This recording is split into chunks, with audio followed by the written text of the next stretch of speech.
much support of the programs, and she focused on funding, but there were, it was something that she brought up, but thought was a bigger issue. And Cheryl had made a comment on, and I think did a poll of having some survey done of the subcontractors to get some input on those issues, what they might be and what the perception was. I did not see that in the minutes. I did not go to the meeting last month, so it didn't look like changes were made, but I don't know if the minutes that came out were the final. Bobby, wasn't that Callahan? Yes.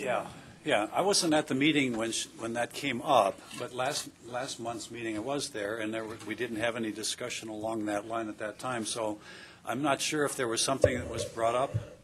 It was a tangent that Mary went on during her. Well, let me finish my point.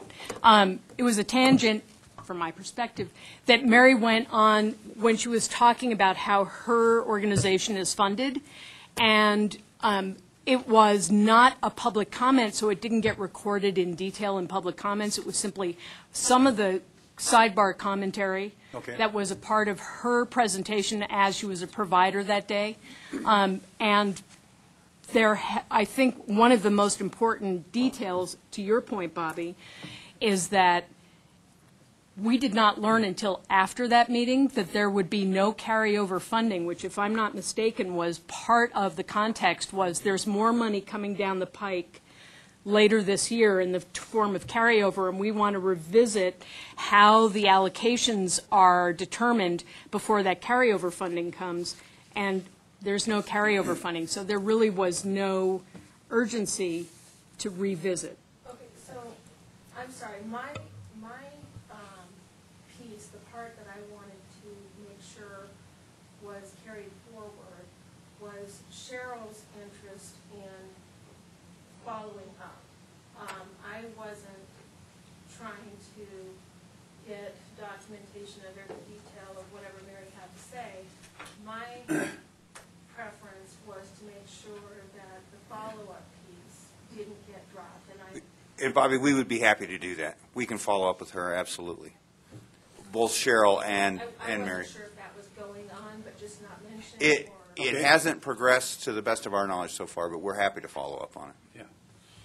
Yeah. If I understand what the gist of the issue, then, it's that there needs to be or could be a survey of some sort of the subcontractors to get their views on how funds are allocated, priorities are established. Is that kind of what we're talking about? That's exactly what it was. And I actually, Andy? yeah, I just was going to say, I think the reason that Cheryl had made a comment was because of the technical review subcommittee. And so whether or Which not she that, chairs. which is what, she chairs that. And so whether or not that is something for the council as a whole, or whether that's something that might come out just from the subcommittee, that's, I think, probably the first question that needs to be addressed. And then from there, the follow-up probably needs to come from that.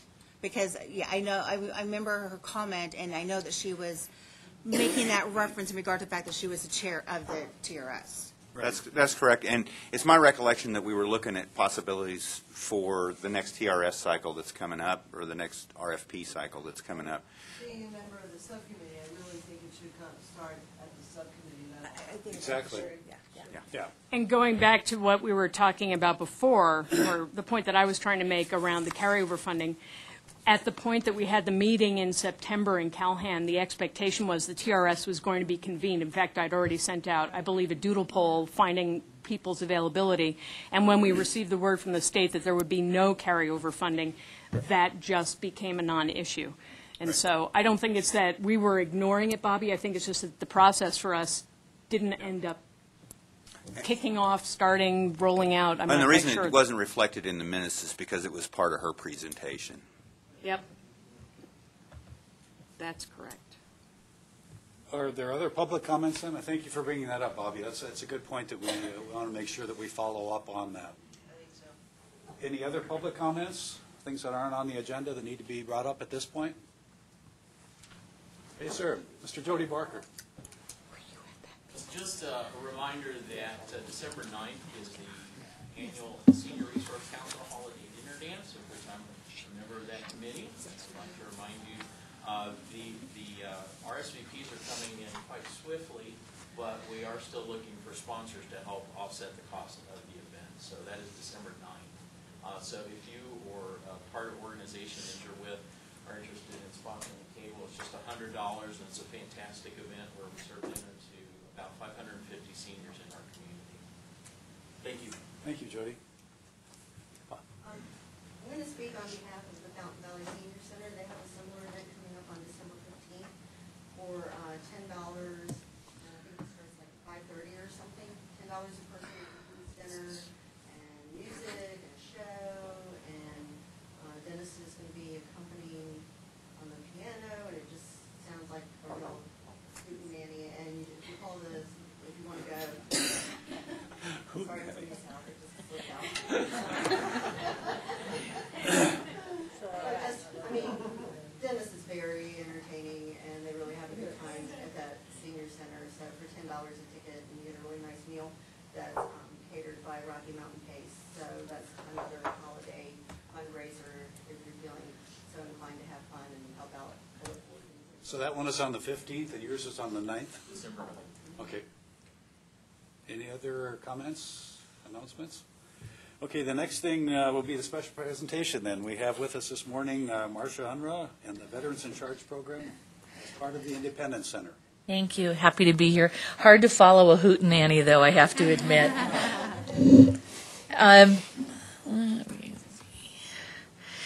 If you'll move this way, I'm going to do a little PowerPoint presentation, and then Carrie is going to hand out some information on that as well. I am the Independent Living Program Manager responsible for Veteran in Charge. It's a veteran-directed home and community-based services program at the Independence Center. And what I'm going to do is I'm going to talk a little bit about how this program started, an overview of the program, then I'm going to go into some statistics and demographics nationwide, and then bring it back to how we operate our program out of the Independence Center. I'll also have a little video so you can really grasp the whole picture of this program. The Administration for Community Living, the ACL, and the Veterans Health Administration established veteran-directed home and community-based services as a collaborative effort in 2008. And it was really to help veterans with disabilities of all ages live in their community, but getting those needed services to support them at that time. The ultimate goal was nationwide home and community-based services that allows veterans more access to choice services and supports.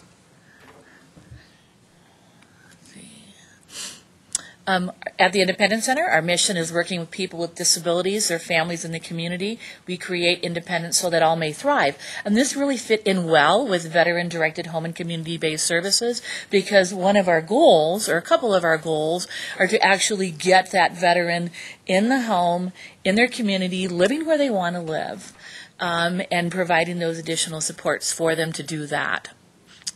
Our program, we call it Veteran in Charge. We named it after Officer in Charge is OIC, Non-Commissioned Officer in Charge is NCOIC, so we thought we'd kind of follow that train as well and give veterans that familiarity with the name.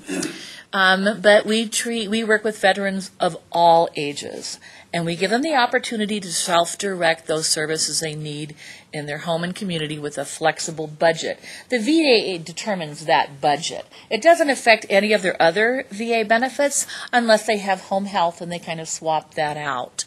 But they still receive their other VA disability benefits. The veterans can decide for themselves what services best meet their needs. They hire their own personal care aides, and this can include family, friends, and neighbors. And a lot of these folks are already doing this. We have spouses, we have daughters, we have sons that are already providing that support for the veteran, and they can't work. And so this gives them an opportunity to be paid for that service they provide to the veteran. The veteran manages their own individual budget. We just sort of help them with that process, and I'll talk about that a little later on. But they can also purchase services and items needed to live independently in the community. And that might be, gosh, my knees are really bad. I could use a sit-to-stand chair. And that's something that we could build into their budget as well. So the program goals for VIC are providing alternatives for nursing home placement, of course.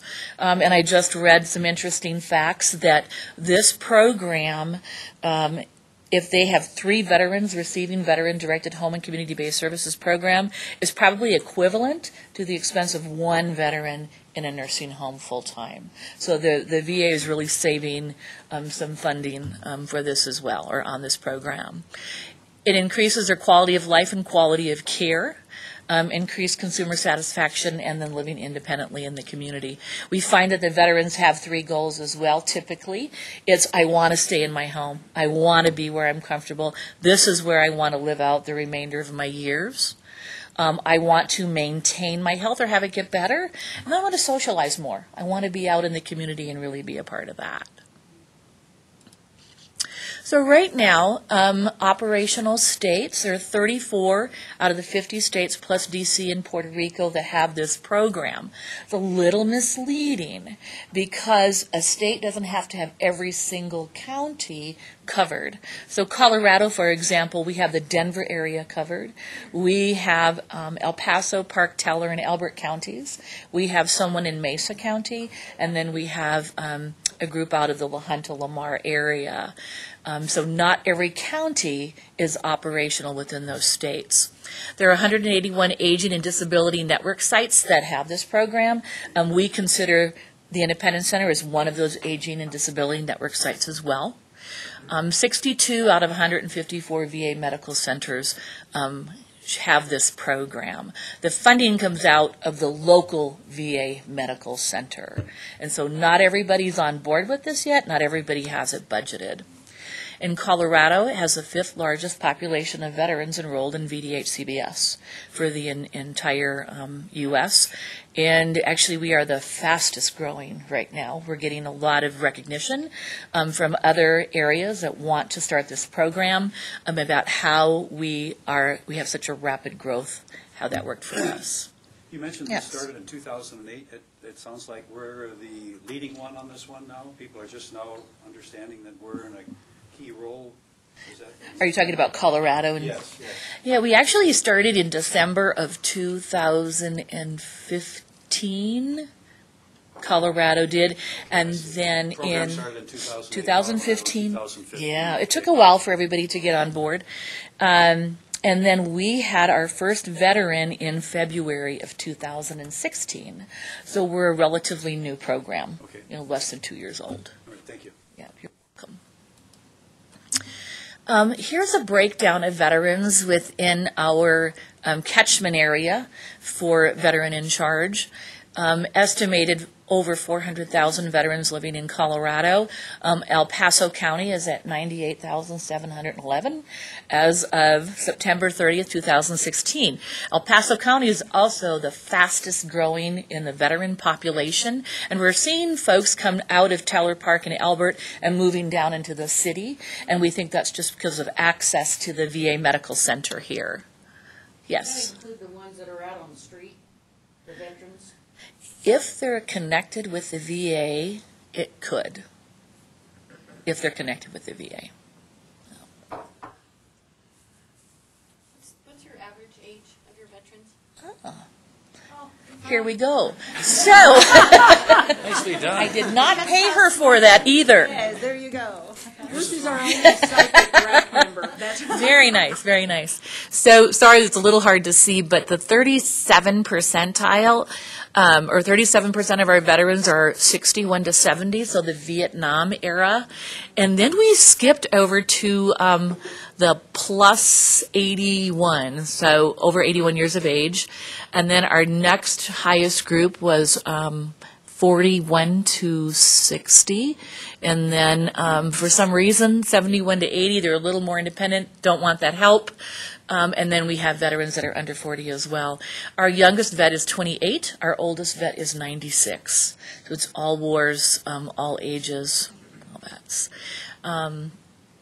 And then, of course, we have 71 veterans in the program right now. 76% of those are over 61 years old. And then you have the gender breakdown there as well. Male 86%, female 14%. So, basic qualifications for veteran in charge. I deliberately sliced off or drew through some of the information on here because this is how we started, and now we've changed a little bit, and I'm hoping we get back to that original piece. To qualify for veteran in charge, you have to be part of the VA. You know, whether you're on the street or you're in your own home, you have to be connected to the VA. You have to have that primary care physician handling your case. It used to be that we could have 3 activities of daily living a veteran needed help with. That was their eligibility determination. Because of choice funding and some overspending by the VA, they've now said, you know what, we're going to go with 7 activities of daily living. You need help in every single area. And then they threw an 8th one that said bed mobility, which was really new for us, and that was being able to move about in bed or sit up by yourself. And so their activities of daily living are a little different than what we're used to. It is toileting, eating, bathing, dressing, grooming, transferring, walking, and then the infamous bed mobility piece. So they have to have some help in 7 areas. It could be a little help, it could be a lot of help, it could be maybe somewhere in the middle, but they've got to have that. Or significant cognitive impairment. And so we have a veteran who has dementia who really cannot remember how to take care of himself or herself, and they need that assistance. Could they physically do it? Yes, but mentally they can't get there. Marcia, I'm sorry, yes. real quick. So just having done the Medicaid qualifications for many years and those activities of daily living, I never saw anyone qualify under the eating category because in many instances that eating actually meant they couldn't physically get the fork to their mouth. And usually that wasn't, so unless they'd had a stroke or there was some other kind of real serious physical impairment that prevented them from being able to do that, or if they'd had a stroke and had a swallowing issue. So how were you able to get the eating as well? Because that was a hard one. That was one I just never really had someone who fit that category. They had the other categories, but not that one in particular. So I was just kind of curious. The VA follows, if you're familiar with developmental disabilities, the SLS waiver and the DD waiver. And so it's, I need my food cut up. I'm at a choking risk. I need somebody to be there and maybe supervise while I eat. And so that's how we can get through that piece. Just clarify, so it's the 7 now. Wow, 7, or a combination of 2 or 3 of those and the cognitive impairment? Actually, it's 7, or a significant cognitive impairment. That's a standalone by itself. Or the last categories are most of our veterans fit in. 4 activities of daily living and 2 of the following. They took off instrumental IA or ADLs, and that is that I need help shopping and cleaning and maybe managing my money. That they consider that sort of an aside. They're not looking at that anymore. But if they've been recently discharged from a nursing facility, they're over 75 years of age, they've had 3 hospitalizations within the last year, clinical depression, live alone, they can qualify for some of that. Or they can be enrolled in hospice care. If a veteran is enrolled in hospice care, it is a slam dunk for them right now. So what happened initially, there were 12 tiers of support or funding determined by the VA. And so if we had that person who just needed a little bit of assistance, they could fit in and get funding to help support them. Now they've dropped it back to 6 tiers because of the overspending by the VA. This is actually an okay thing because in Colorado they said we are only going to use the top 2 tiers. Somebody's got to be in hospice or they have to meet those 7 activities of daily living.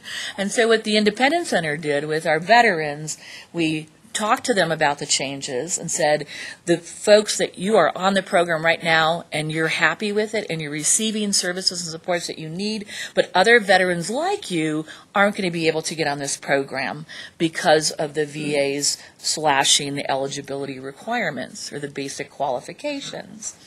And so we did a little community organizing around that. We brought in veterans who we knew were waiting to get on this program as well, and we gave them contact information. We gave them statistics. We showed them how to write a letter, how to make that phone call, what to say in your phone call when you're contacting the VA. And they reached out to the VA, and after those phone calls and those letters, we were actually increased to 6 tiers of support and funding. So that was a good thing, showed the benefit of community organizing. And we told the vets about it, and they were volunteering. We didn't have to do much except, here's a process that you can follow, here's some contact information. And so we were lucky to get those 6 tiers. So here's how the process works. It's a lot of administrative work. There are a lot of hands in the pie. Basically, we have that VA coordinator who determines eligibility and a veteran's monthly budget. The VA coordinator is out of Denver.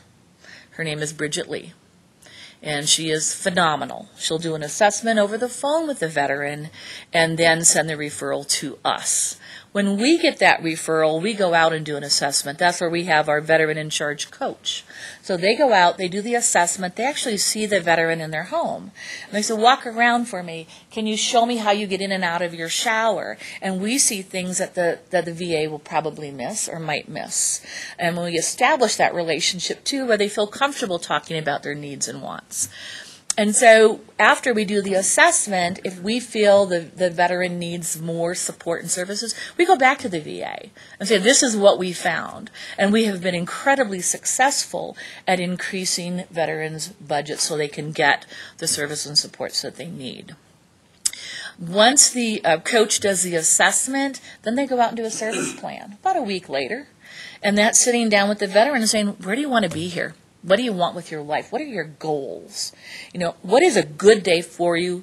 What's a bad day for you? What would you like to see increase in your life? What kind of life do you have? What's your social circle look like? What is your circle of support? And so we talk through that. We develop that spending plan, send it back to the VA. We get approval. And then we can refer them to Access, our financial management services agency. They manage payroll.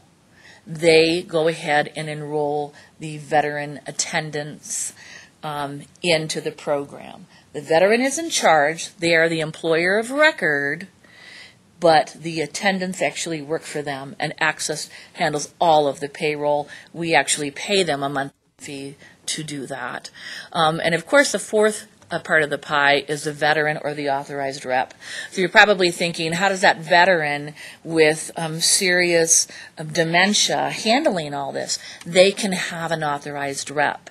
They can have a son or a daughter or a friend or a spouse take care of that for them. I'll hire, I'll fire, I'll train the workers, I'll approve timesheets. I won't get paid for it, but that's going to be that AR's job.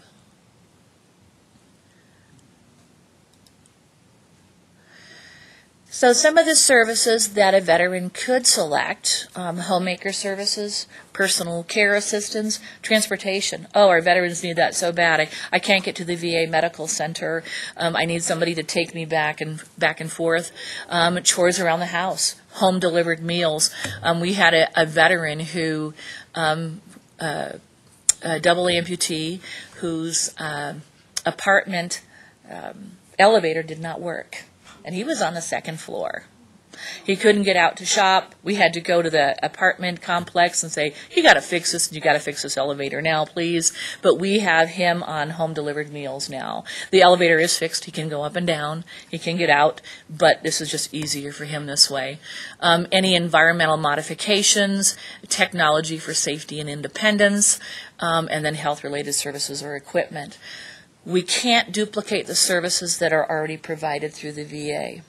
And so if the VA can cover any of this, that we're good to go, we don't cover it under the Veteran-Directed Home and Community-Based Services Program. So that doesn't come out of the veteran budget.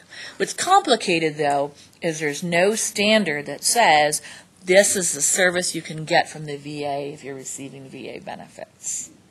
Because every county is different, every state is different, every service connection, non-service connection is different, percent of disability that the veteran has, they receive different services based on where they fall into that lane. I wish it were the same across the board. It would be so much easier for us, but it's not. And so what I'm going to do now is show you a video from, I think, how do I skip this one, Carrie? Escape, Escape. and then down below hit the Google Chrome browser icon. Okay.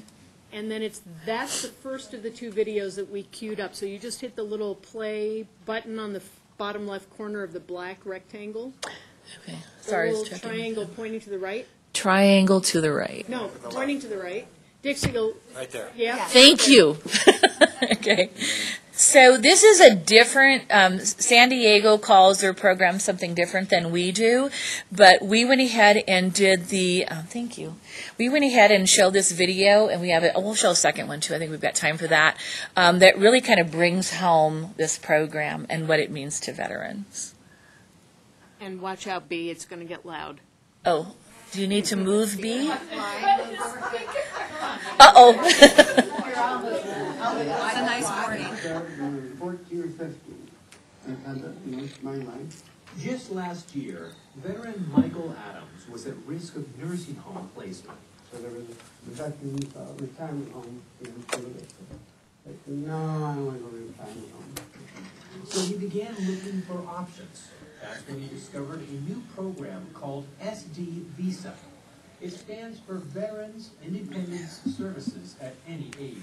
The VISA program is a veteran-directed program. It's a collaboration between the VA and Aging and Independent Services. And the intent is to keep our veterans to be able to live independently in their home as long as they have a caregiver. So it's keeping them out of facilities. The program allows vets like Michael to decide what services, supports, and goods will best meet their community living needs. These plans go over such things as attendant services, medication management, transportation, and more.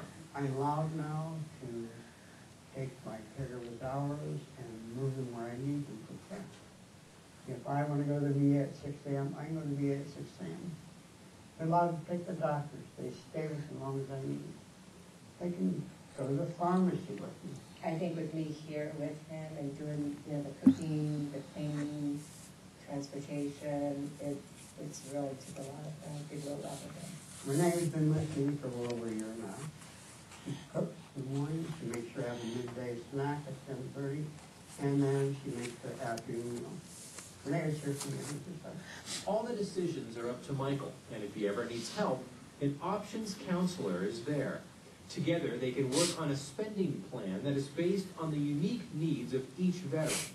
The VA is 100% behind me. They want me to stay in my home and stay convenient, so they provided me with essentially the resources to do that, top resources. This program, I hope, will continue to grow. This really serves a niche population in the veteran community. Part of that community is the Snyder family in Lomita. Theo Snyder is a retired Navy chief. He also has dementia. His family wanted a way to keep him home. Just knowing that the VA was going to take care of Dad relieved a major amount of stress for my mom. San Diego County has one of the largest veteran populations in the United States, so the Snyders are definitely not alone. So far as working and caring for veterans, we need to be a leader in this area, and the VISA program is demonstrating just that.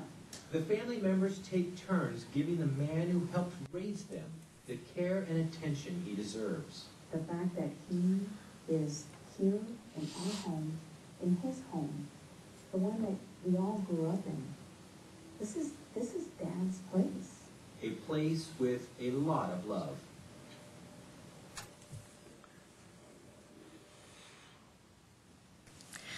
In the first veteran directs his own care. And the second veteran does not. He has one of his children that actually directs his care. And now I'm going to show you the second video.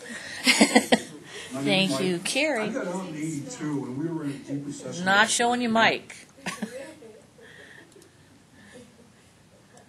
Tommy Atchison is a World War II veteran of the U.S. Army and the Air Force, and was stationed primarily in Guam during his many years of service.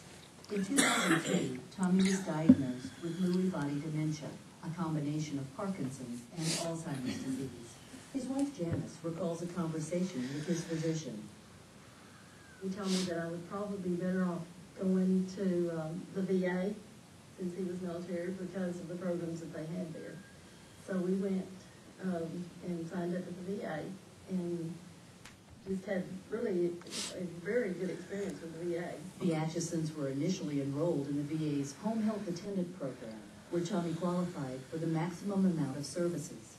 They gave us a program where they came out 3 hours a day, 7 days a week, for visiting angels to come help me with him.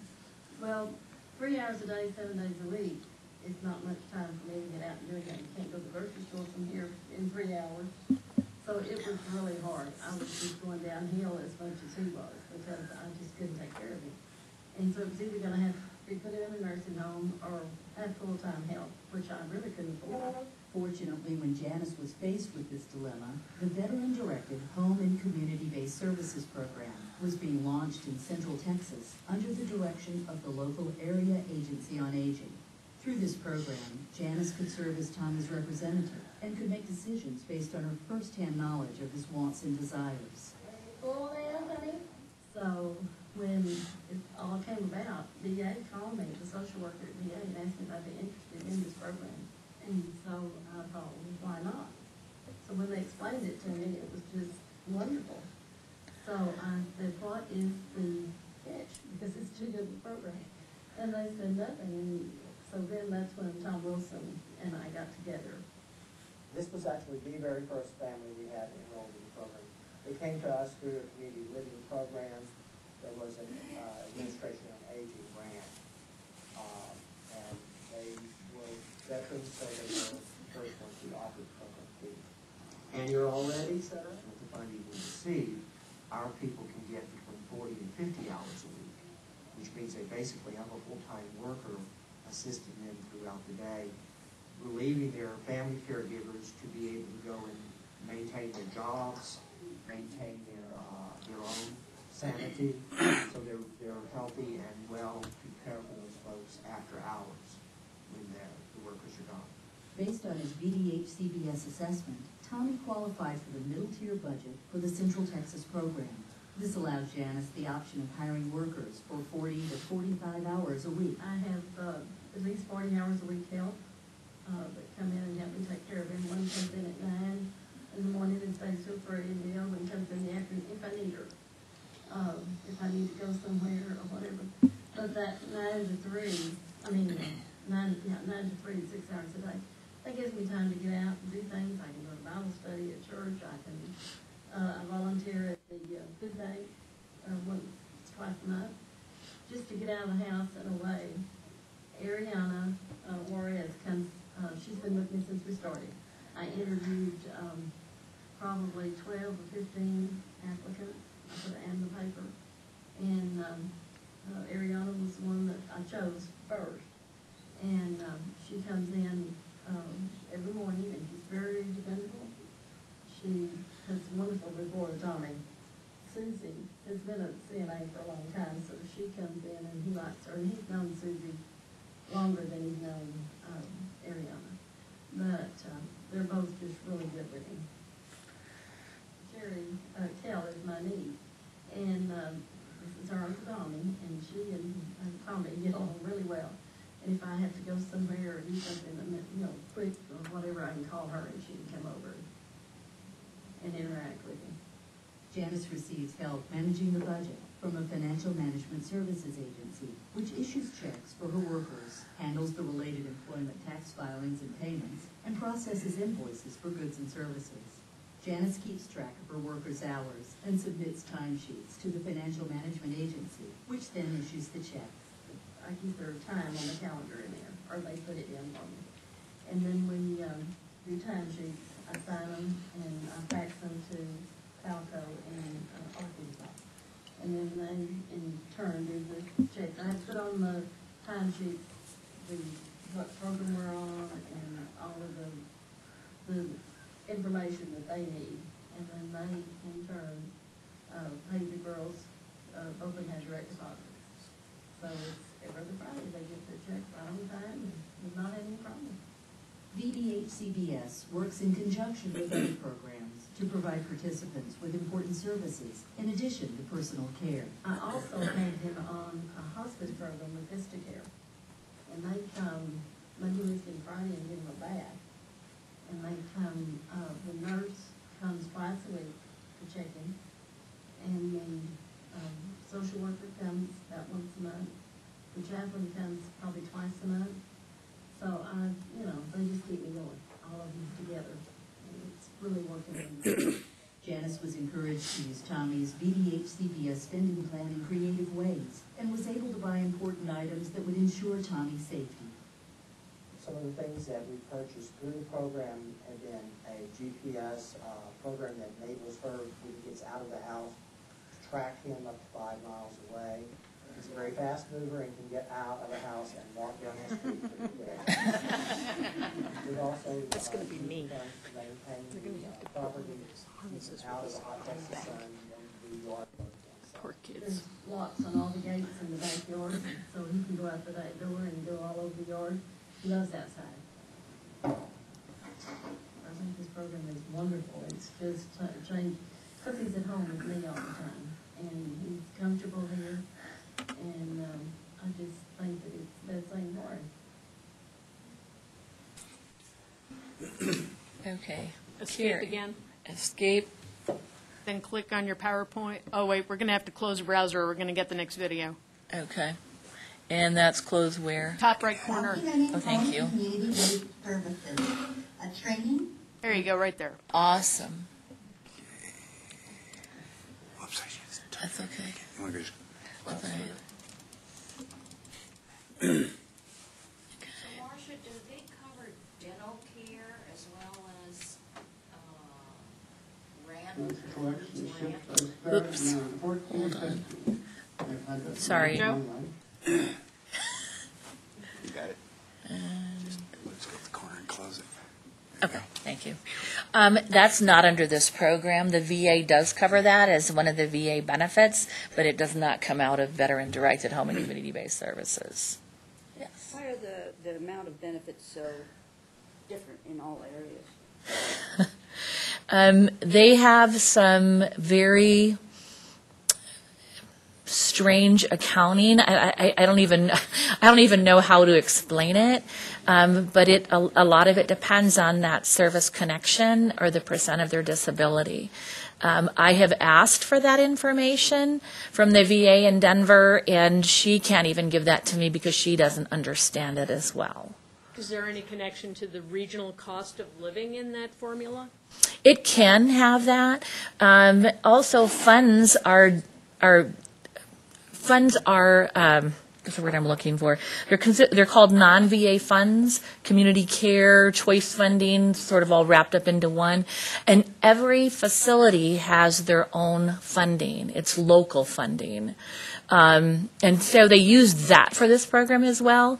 We were talking on Monday with the coordinator at the VAMC, and they are not expanding into any more counties in Colorado at this time because of their local funding or lack thereof. People are grandfathered into the program. They're good to go. Once they're in, but they're not going to do any expansion in counties. It's a complicated process. I mean, it doesn't sound like there's a typical budget, but ballpark idea? Ballpark. The lowest is $700 a month, and the highest is $3,900. Yeah, it does work. Can you speak up a little bit? How is this program related to the AAA I mean, it mentioned about getting funding from Area on Aging, but I don't see, if the VA is taking care of this as a federal program, what's the connection to the Area on Aging? It's a partner agency. So typically, the area agencies on aging are the ones that partnered with the VA for this program. In our region, PPACG decided not to do it, and this was a little before my time, so correct me if I'm wrong, but the Independence Center stepped up and said, hey, we'll go into partnership with the VA. So what they look for is that local partner, that agency on the ground that can provide that. It's going to be case management services. We don't call it case management. We call it care coordination, and we have veteran coaches that actually work through that process. And Joe Ruth can speak to some of that. Joe, on behalf of the Area Agency on Aging, she's in hysterics already because it was quite the challenge. But Joe did all the research for the AAA, Thank you. which led to the decision by the board to decline. But then Joe very graciously turned over her research to the Independence Center, and the Independence Center has been rocking and rolling Veterans in Charge. Well, a lot of it is, too, is that it costs quite a bit of funding up front to start the program. And the VA, I think we received our first payment 6 months after we had enrolled our first veteran. And so Dixie said, well, just going to do 1 or 2 at a time until we get that first check. And that's one of the reasons that partners don't do the program, is that it just does cost up front. Well, sorry, Joe, go ahead. Go ahead. Well, I was just going to say another thing, just like historically, one of the things that I've appreciated about our area agency on aging here compared to ones in other areas in the state as well as around the country is that rather than doing the direct services ourselves, which a lot of other ones do, they actually will hire caregivers, they actually do home care or things like that. Rather than doing that ourselves here, actually partnering with those other agencies in the community and encouraging that and being the resource to help connect people up. So if a family comes and talks to Kent at our family caregiver support and he learns that they're a veteran, then that's going to be one of the options that they might make that suggestion on. But rather than doing the direct care here, providing that direct care, but having that partnerships with whatever the other agencies are, which is when we got the respite program. Because when the respite program started here, the idea was, oh, well, other area agencies on aging actually provide the care. And the decision was, we have lots of agencies, lots of providers who can do that. Let's provide a way for them to do it. And here's just another example of keeping the community as a whole healthy and supporting each other instead of trying to take it ourselves. And that's basically a byproduct of having such an abundance of high-quality care agencies in town. A lot of places don't have that availability. But the one thing that I wanted to mention last is how to enroll. Every veteran in this program has to be connected with the VA. I mentioned that earlier. So they need to apply for VA health care if they are not already in the system. If they are in the system, the only way to get a referral is to talk to their VA social worker or case manager at the clinic up here on the Hill, or their primary care team. And they say, I need a consult for this program, for veteran-directed home and community-based services program. If the veteran isn't getting anywhere with the second bullet, then they can call Bridget Lee directly and talk to her, and then she'll actually set up a time to do an assessment for them to determine if they're eligible or not for the program. We keep track of veterans, though. When a veteran calls me, I get their last 4 of their Social Security number, make a note about who they are and what they're experiencing, and then I follow up with Bridget as well. I'll follow up probably in a month or 2 and say, hey, have you heard from this veteran? Do you have a consult for that veteran? And probably 10 times out of 10, she goes, yeah, I haven't gotten to that one yet. And so it's our way of keeping track as well. That was going to be my question, because a lot of chit-chat about not getting services in a timely manner. So yes. That's wonderful that you take the initiative to do that. I mean, otherwise, I don't know how long it would take. Marcia, a question on, I think each of the counties in the state has a Veteran Services Officer. Yes. And I think that's a volunteer position that does an awful lot for the veterans. And what's the connection and the interaction between the VIC case manager or whatever care coordinator is and the Veteran Service Officer? We work with the VSO in all of our counties quite closely. They help veterans get on the VA to get VA benefits, and then they can tell them about the program, and they are very aware of our program, but they don't have that connection with the VAMCs. And so we work hand in hand, basically, to help that vet through that process. Okay, so it's an education thing that's going Oh, on absolutely. as well to make sure they're aware of this program and the capabilities. Absolutely. Okay. Yes. Marcia, I'm sorry, go ahead, Jerry. Complexities and the layering. There's a lot of layering. Reminds me of the other negative publicity the VA has gotten recently about cost overruns and mismanagement. Have you seen any of that, or is any of that splashed over into what you do? Yes, in essence, because they cut those bottom 6 tiers. And so they said, we can't bring everybody that used to be eligible for this program into the program anymore. But if you look at the bigger picture, when I said 3 vets on VDH-CBS equal 1 vet in a nursing home, that's significant, and they really need to look at that piece as well. So, you know, we do that community organizing with our veterans. They have been very outspoken about wanting and needing this service, and I think that's been helpful. When they call Bridget, she has a hard time saying no to a veteran. So I say, pick up the phone and call her. And call her every day if you need to, or I don't care how often you call her. Just let me know what you're doing so I can keep track of it as well. But yeah, we do see that. We do. Do you coordinate with Senior Mobile Dental? Because I am aware that they had a funding for veterans. Were you involved in that at all?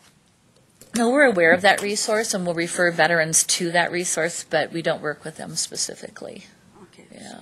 That veteran coach is really, the veteran coach goes into the home monthly and really just makes sure things are going okay. They've got an eye on that veteran and see what they need. You know, what do you need? Maybe you didn't need grab bars a month ago, but now you need them. How do we make that work? How do we make that happen?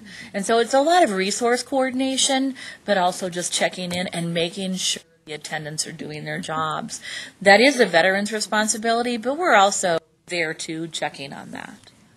I think she may have been commenting about maybe if they knew about your program, they may have vets that they're serving that you would need to know. That's what I was going. Thank you. Also, I just see a tie-in with if there's funding for veterans, I want to make sure you're aware of it.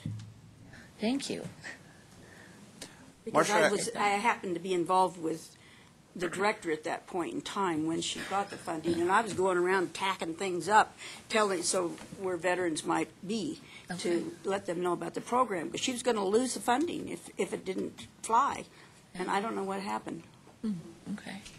Maybe you can give me a contact information and I can reach out. Thank you. I appreciate that. I have a kind of a practical question. I looked at those new qualifications, and having been in this business for a little while, nobody's going to meet 780Ls, or virtually nobody's going to meet 780Ls. Some of them do. The significant dementia obviously can be met, and then I'm looking at the other side where it has a recent discharge from a hospital. Is there a term limit on that, or what's the length of term for people to be on these services? Oh, I don't know, because we're relatively new. So our program itself, I don't know. I mean, October was a hard month for us. We had 3 veterans die.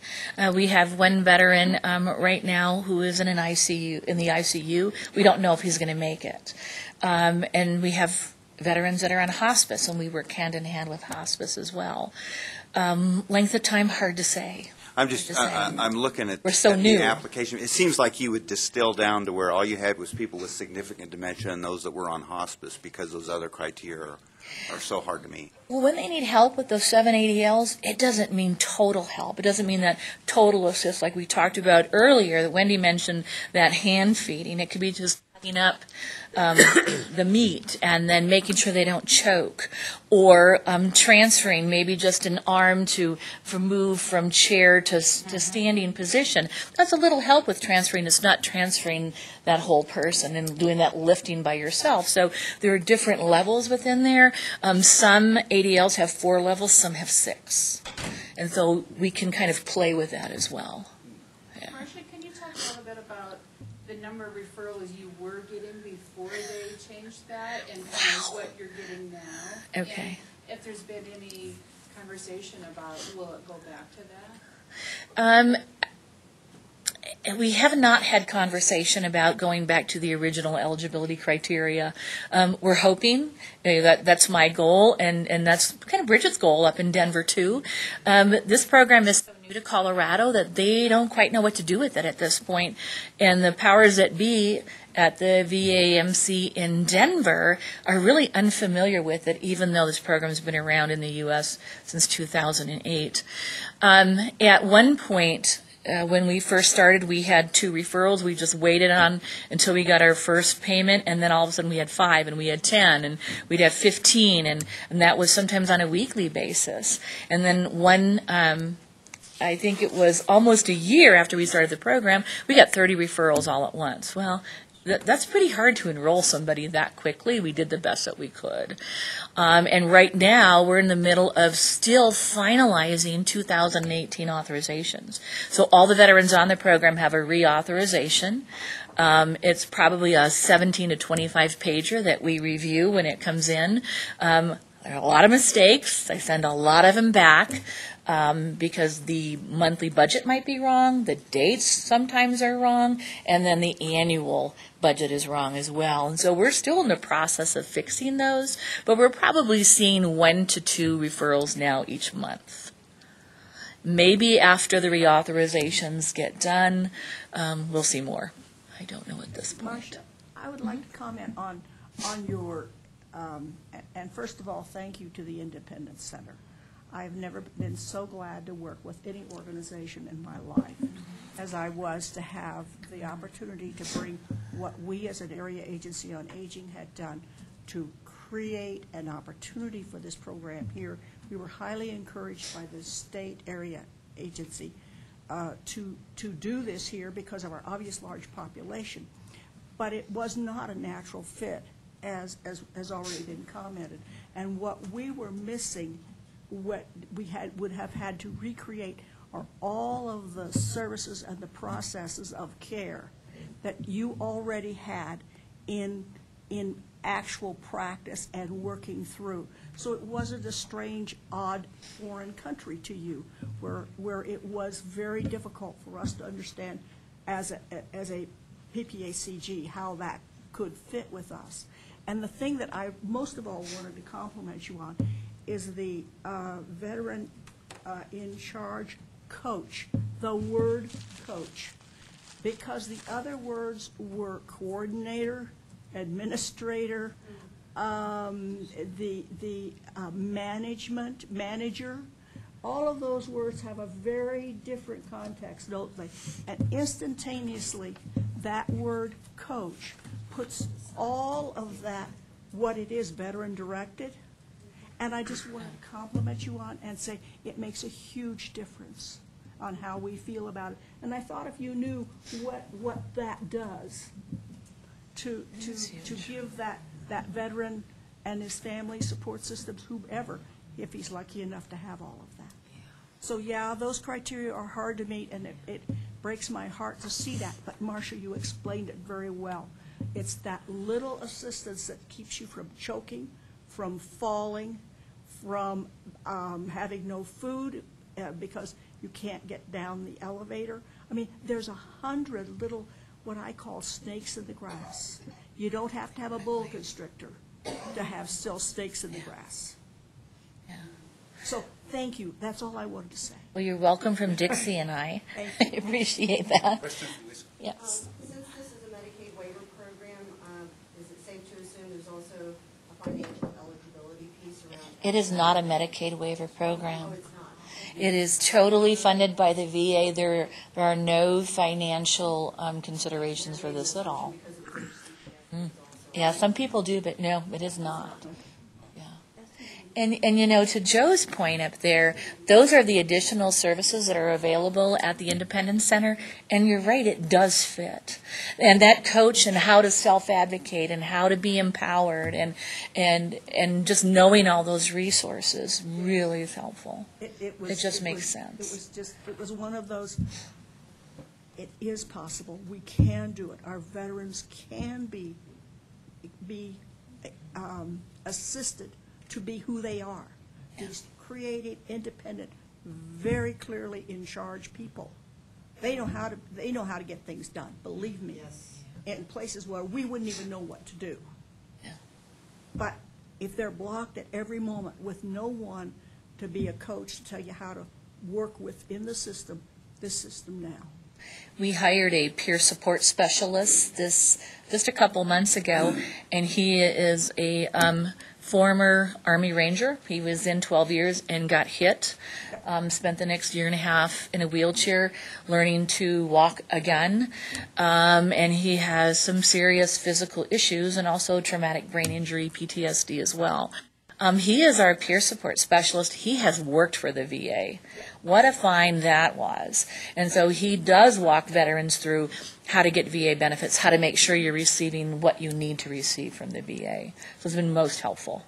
Just want to make a comment that if more organizations knew that this was a veteran resource program, we wouldn't have veterans using the other resources and funneling from them. It really is important that we get the word out of what you're doing, because if there's no, other than the strings attached for the requirements, I think veterans need to know the services that you all do. You know, we talk to a lot of different agencies, and we're part of larger resource groups, but the VA has not advertised this program. We advertise it to veterans directly. We speak at lunches, at American Legion appointments, wherever we can, we advertise directly to the veterans. We get a lot of our referrals from veterans that are in the program, and they'll refer a friend, or somebody they see in the street or whatever, and they'll do that as well. The point is, you can't enroll any new people now. Didn't I hear you say that? No, we can. You still can. We can. We're still doing it. It's just slowed down a little bit. Yeah, just slow down a little bit. I can deal with that. I just think the statistics that you're creating with what you're doing would be a benefit to, like, the dental program when they're writing their proposals to get more money from the VA. If they knew the statistics of what a high population is in this area, it might be an advantage to getting more money for. Yeah. Let's connect on that. Thank you. I went way over my time, Carrie. I'm sorry. Any other comments, Thank you. questions? Thank you very much for a great presentation. I think we all benefited. Thank you for having me. Okay, why don't we go with the change on the agenda? This will be the membership subcommittee report. Wendy, and we'll just have you start, and then there's an action part of it, right? Yes, there is. And I'll go ahead and just go ahead and stand so everyone can hear me well enough as well see. So as membership, you all know you've been through the process. You've either been through interviews. Last year we had a big changeover because we had a lot of people coming off their terms. One thing I just wanted to mention, Carrie and I talk about this a lot, but we don't really talk about it to the rest of you very often. So just as a reminder, we actually have the opportunity of being involved as a council member for 6 years. Those that split into 2 3-year terms. So at the end of the first 3 years, if for any reason someone feels like that is a good time for them to take an exit and no longer be involved, that actually doesn't mean you're resigning. It just is the end of that 3-year term. And then you are entitled to begin a second term, which would then give you a full 6 years. So people look at me like, you've been here longer than 6 years, Wendy. So along with that means that after that 6 years, you do have to go off the council. It's just that I didn't go very far. I was here. I kept hanging out. They couldn't get rid of me and shake me off the leg, And so then you could actually reapply again for another term if that's something that you'd be interested in doing. So we talk about that all the time, but that's not necessarily something that we remind everyone else about, especially those who are in our audience that possibly are good people to for future years' use. Along with that, we do actually, this might be a pitch for those who are sitting out in the important seats. However, we do have some changes. We have received word from Clint Cooper and his wife, and unfortunately Clint's health has declined to the point where it probably it's harder on Gene to try to bring him out from eastern El Paso County. You know about that drive. And so he is choosing at this time to actually to not continue for the new year. So we have a space open for that. And then a lot of you are also aware, because of the emails with Barb moving to Kansas, that she is going to be no longer here.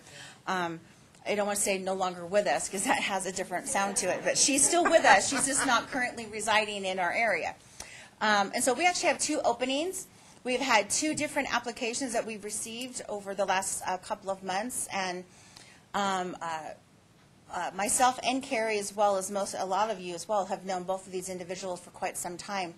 And one of the things that I've been impressed with is the fact that they have been attending meetings, even though they didn't need to attend meetings. Yeah, so that's always an important thing. So I would like to propose as 2 new members of the Advisory Council for the 28, to approve the RAC membership. I have to get the wording right. Did she leave? No, she's behind the counter. Oh, I can't see her. Okay. To approve the membership of Jen Nimmo, as well as Jody Barker. Jody would be a great fit also because since Barb's role before she resigned was that representing the Alzheimer's Association, and so this is a great fit. And Jody's been coming not because he had to, because he was feeling that it is important for his role with what he serves on. So I would like to propose that we approve the membership of Jen Nimmo and Jody Barker starting of January 1st, 2018. Those in favor? Did I do that right? Do we need a second or anything? You're making a Do I recommendation. propose it, or are we just, this isn't action? You're making a recommendation to the council. Right. Right, And so- we'll announce that Okay. a motion has been made for So, additional membership. That's my motion. Second. Anyone would like to second it? Does not require a second because it comes from a committee. Okay. okay, So a motion so- has been made. Is there any discussion on the nomination of Jen Nemo and Jody Barker as new members for the Regional Advisory Council? Oh, I would be happy to. Have Jen. Can we see your face? Great idea. She's not here because I can't see her. Come on down, Jen. Please come up to the microphone. So I can tell you quite a bit, actually. Now I No, recognize she wants to know. Actually, Jen has been a big part of our community in the housing area for quite a long time. Besides Palisades and a variety of other areas. But lately, she's been working with CHP, which is doing the Regional Care Collaborative Organization. So that is more of the Medicaid-funded folks in our community and access to a lot of other information as well as other programs. And we've appreciated that she's been coming, again, not because she had to, but because she has been choosing to. So, yeah, I forget sometimes you don't know them as well as some of us do. So do you want to say anything, the two Yes, of she you? does. So, Jody, this means you get to stay and eat. Sure, say something. Oh, yeah. Well, thank you. They're both Colorado Springs. Um, Well, he'll be Alzheimer's. I really appreciate the opportunity to work with your team and serve on this board. Senior care and the resources available has been near and dear to my heart for a many number of years, even before I moved here. In fact, it was connections through North Colorado that brought me here to Colorado Springs, and a lot of great experience from transitions and care committees and projects that we work on to help elderly get access to those resources. So I really am excited about this, and thank you so much. Great. Welcome to the party. Welcome. Yeah. Jody. Thank you, Dave. Well, good morning, everyone. So I've been in senior services now in Colorado Springs for just about 20 years, and it's been quite a privilege. In fact, AAA and the Senior Center, which, as you know, is very near and dear to my heart, but those two places were some of the very first places I was introduced to. And so walking in this door is nothing Nothing out of the ordinary, nothing unusual. It's I feel quite at home, and know many of you throughout my years. So it's quite a privilege to be able to serve with you, if so voted, I guess. So let's follow Robert's rules here. So yeah. But my ultimate goal in everything that I do is serving our community and seniors and their families, and finding ways and connecting resources.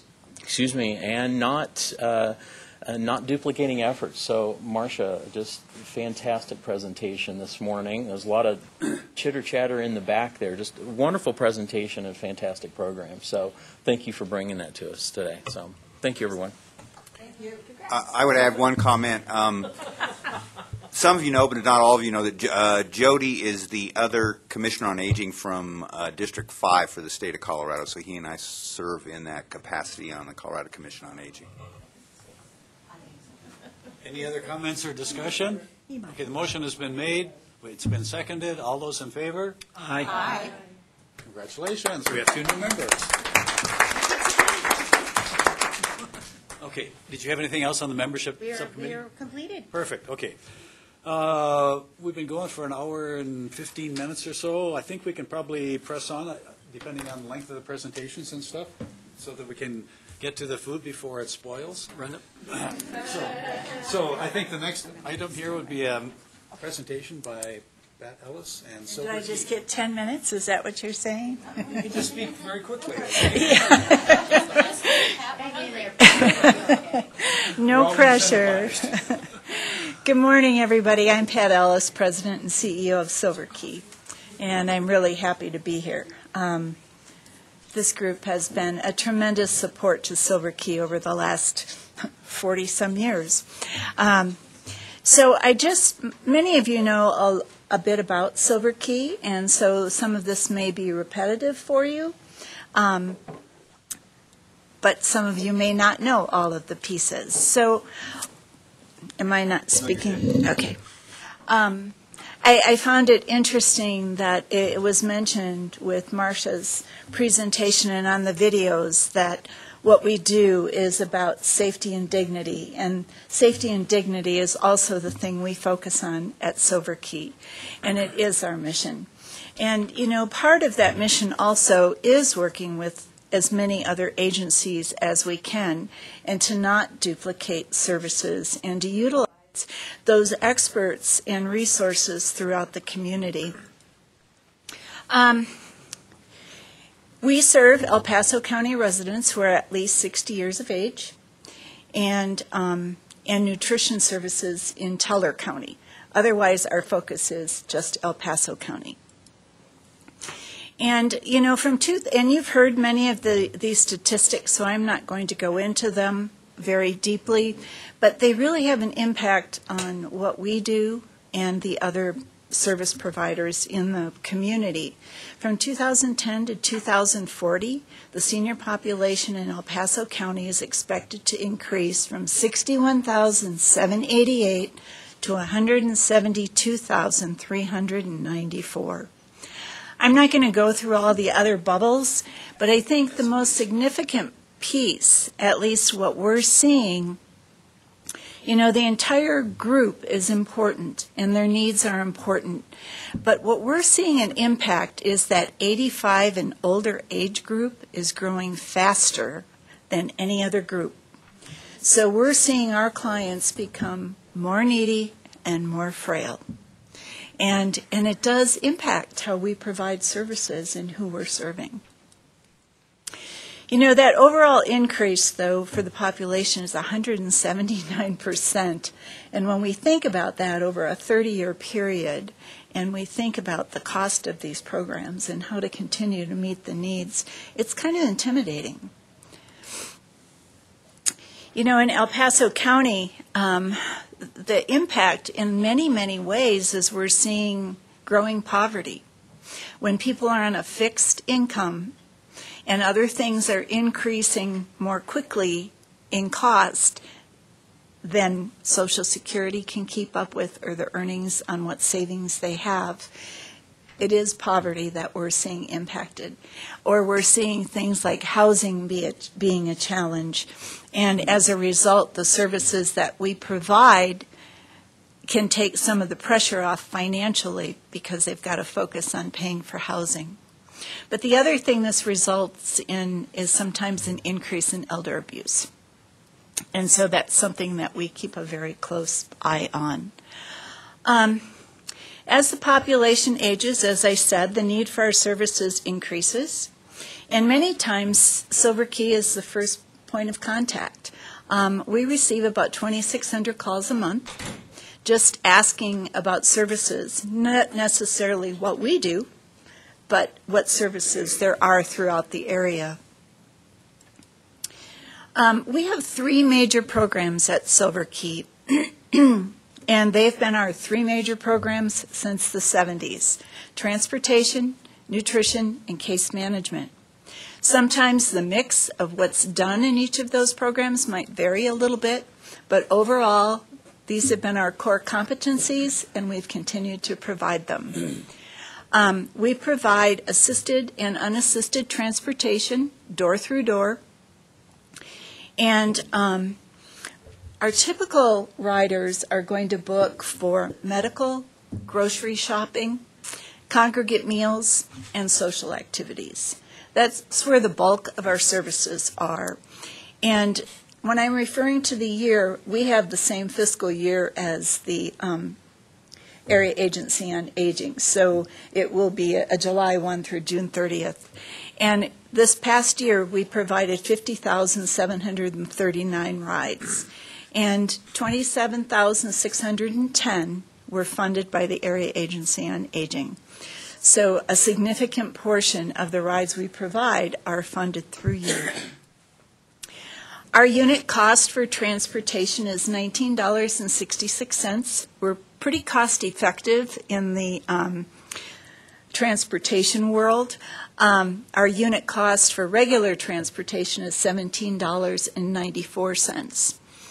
Our other funding sources for transportation are the City of Colorado Springs, PPRTA, miscellaneous grants, and donations. The only known sources that we have going into each fiscal year would be the City of Colorado Springs, PPRTA, and the Area Agency on Aging.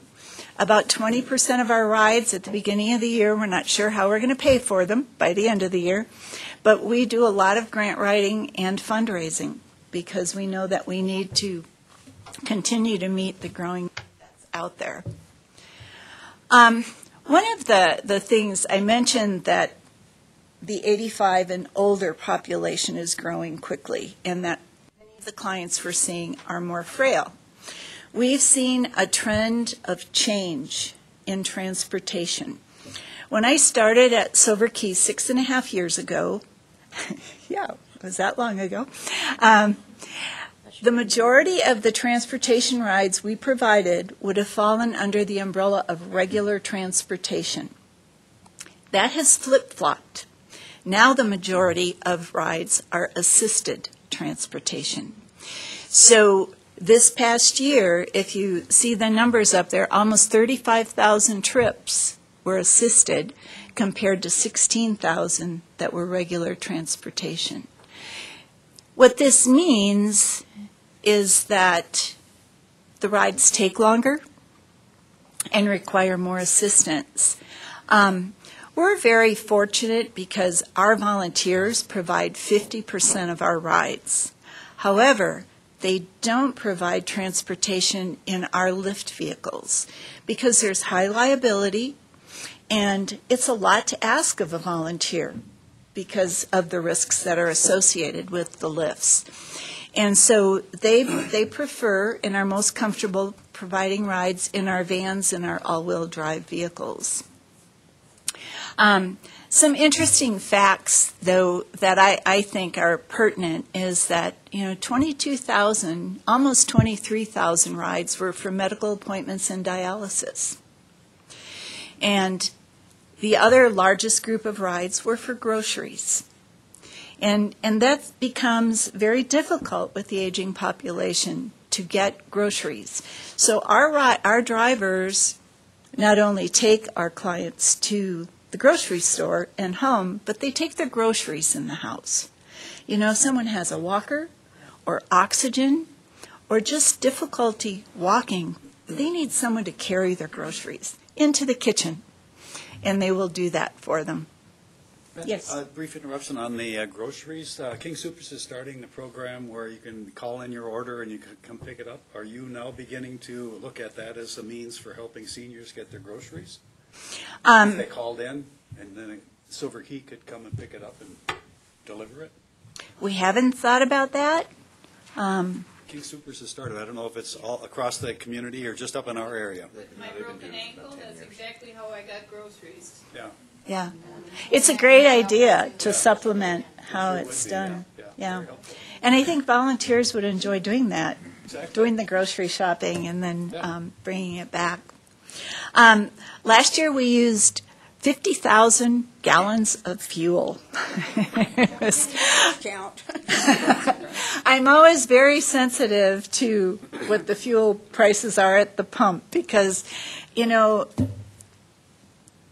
50 cents over the year can make a huge impact on what our fuel budget is. Also, the cost of maintenance and repairs, and that was, like you can see, over $100,000.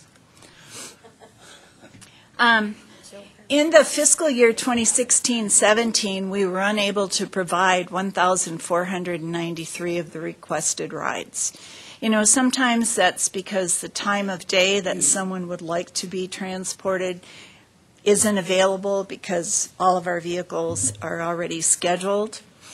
And it happens for a variety of reasons. The concerning part for me, though, is from July 1 to October 31st, and that should not be 2016. Yes, I'm comparing last year to this year. We only denied 375. This year, in the same period of time, we've already denied 1,417. And it's related to funding. It really is. And part of, and Joe and I have talked about this, as you all know, there was the homestead money last year, and we had to do some ratcheting down because we knew we weren't going to have that funding this year. And, you know, you always have this limited pot of money to deal with and have many, many providers to meet their needs. And it does impact all of our clients. Yes. She's first. Oh. I just wanted to know, the ones you had to decline, were they assisted or regular transportation? What we did is we prioritized, and so the decline is probably in both areas because you're going to see a timing issue. I'll use the example of adult daycare.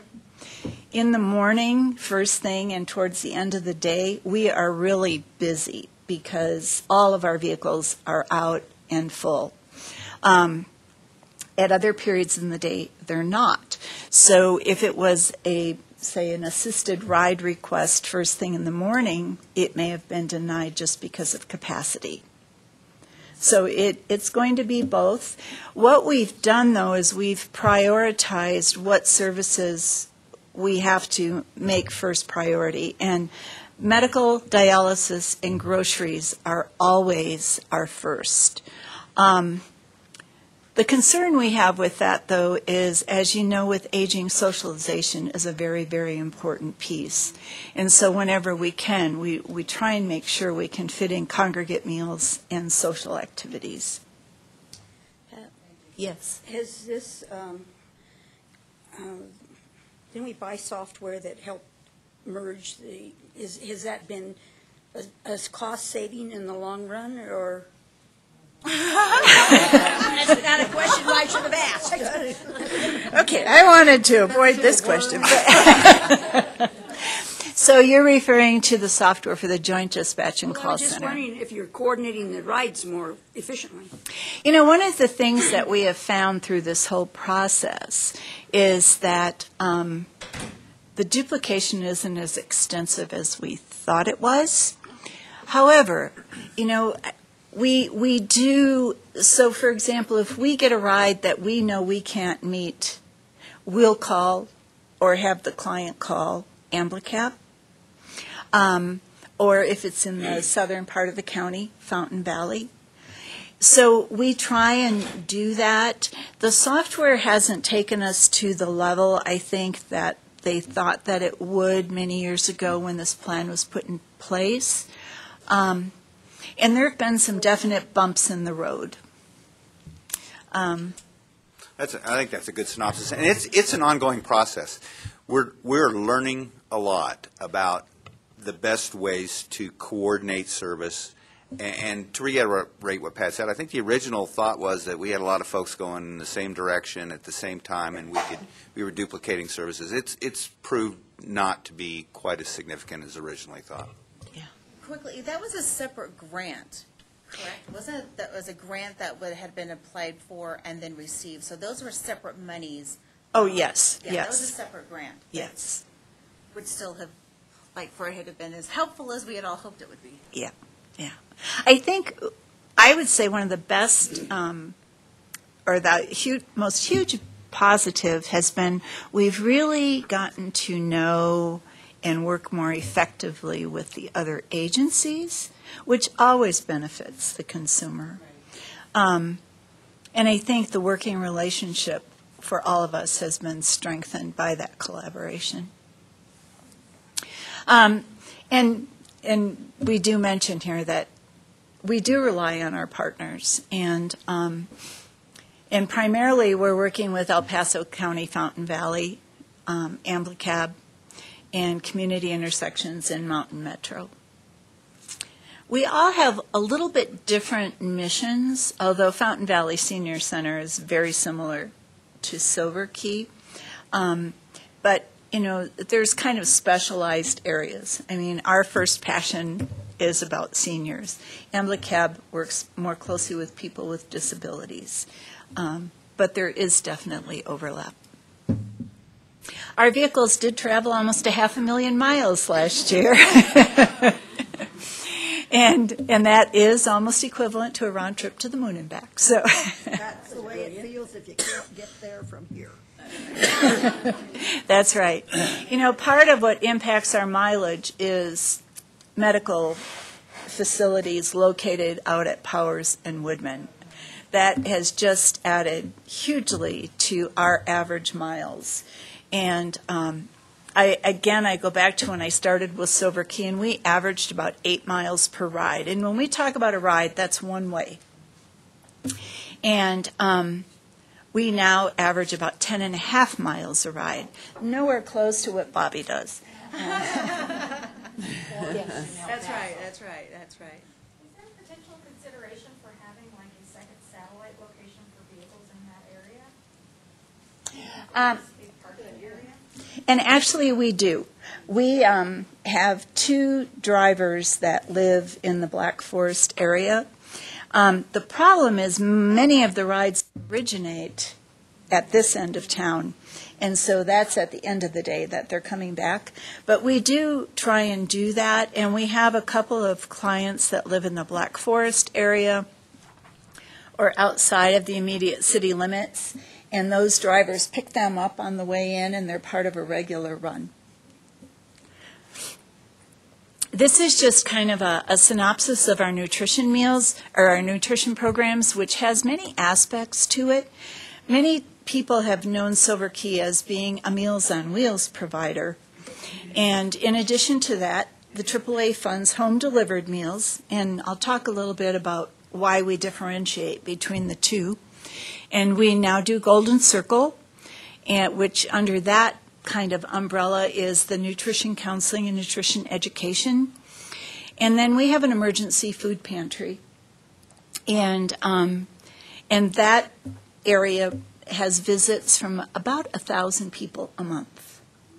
So food is a very important part of what we do. Lori Orwig, our Director of Development, always says that, I quote, saying, "We move people and feed people." That's the Golden Circle Nutrition Program last year did 101,000, almost 102,000 meals to almost 1,800 people. It's has 20 locations, in Colorado Springs, Fountain Valley, and Woodland Park, and the Tri-Lakes area. And over the last 2 years that we've had this program, it has really been our goal to focus on improving the quality of the food. And, you know, sometimes it takes being creative. And actually, we went through 3 chefs to do this because it was really important that not only were we meeting the nutritional guidelines that are required for the funding, but that people enjoyed eating the food. And a few of you have eaten at our centers, and I would have to say the food is good. It wasn't for a while, and that was a real challenge. But then we went through a program called the What a Waste program. It was a grant that we received, and it was from the National Foundation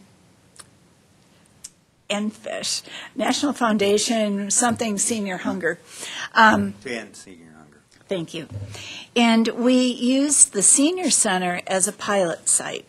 And what this program did, when someone was done with their meal, they'd go up and there would be containers by type of food for the day, and they would scrape their potatoes in one, their meat in the other, the vegetables in the other, and so forth.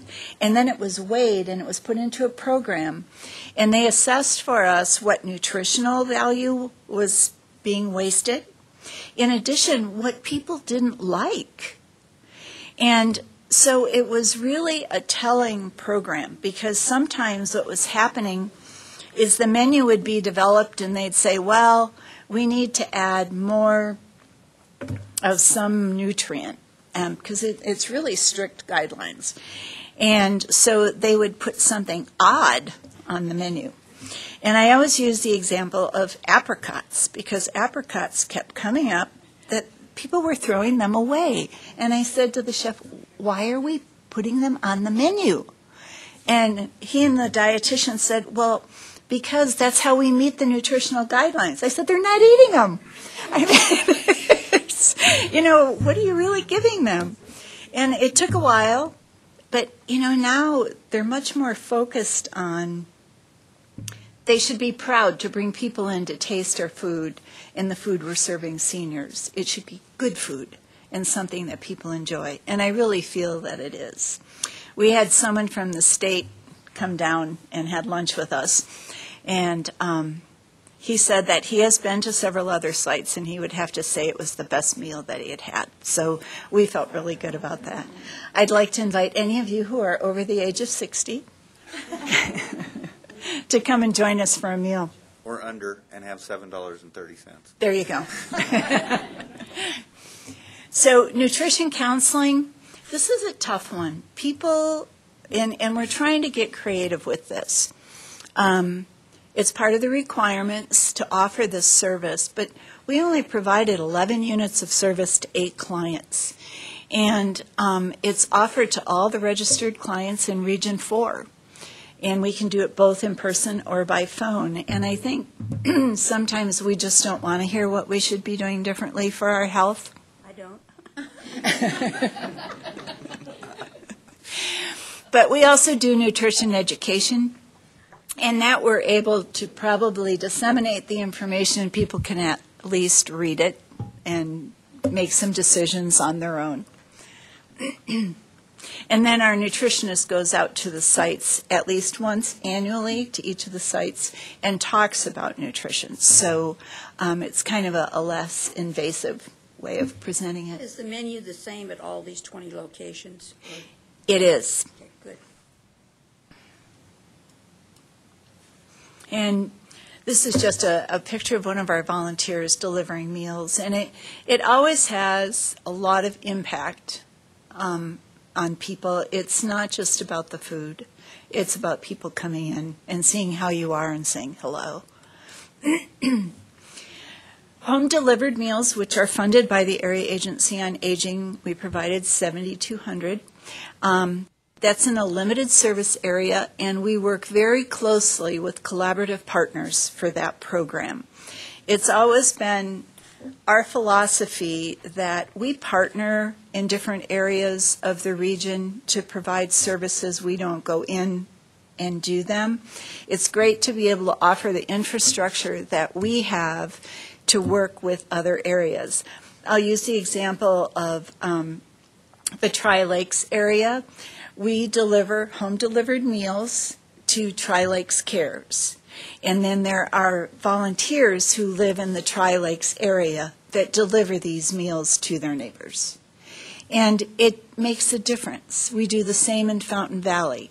We have a kitchen and the ability to prepare this food, and so we do that and get the funding for that, but then all of our partners work with us to provide that service.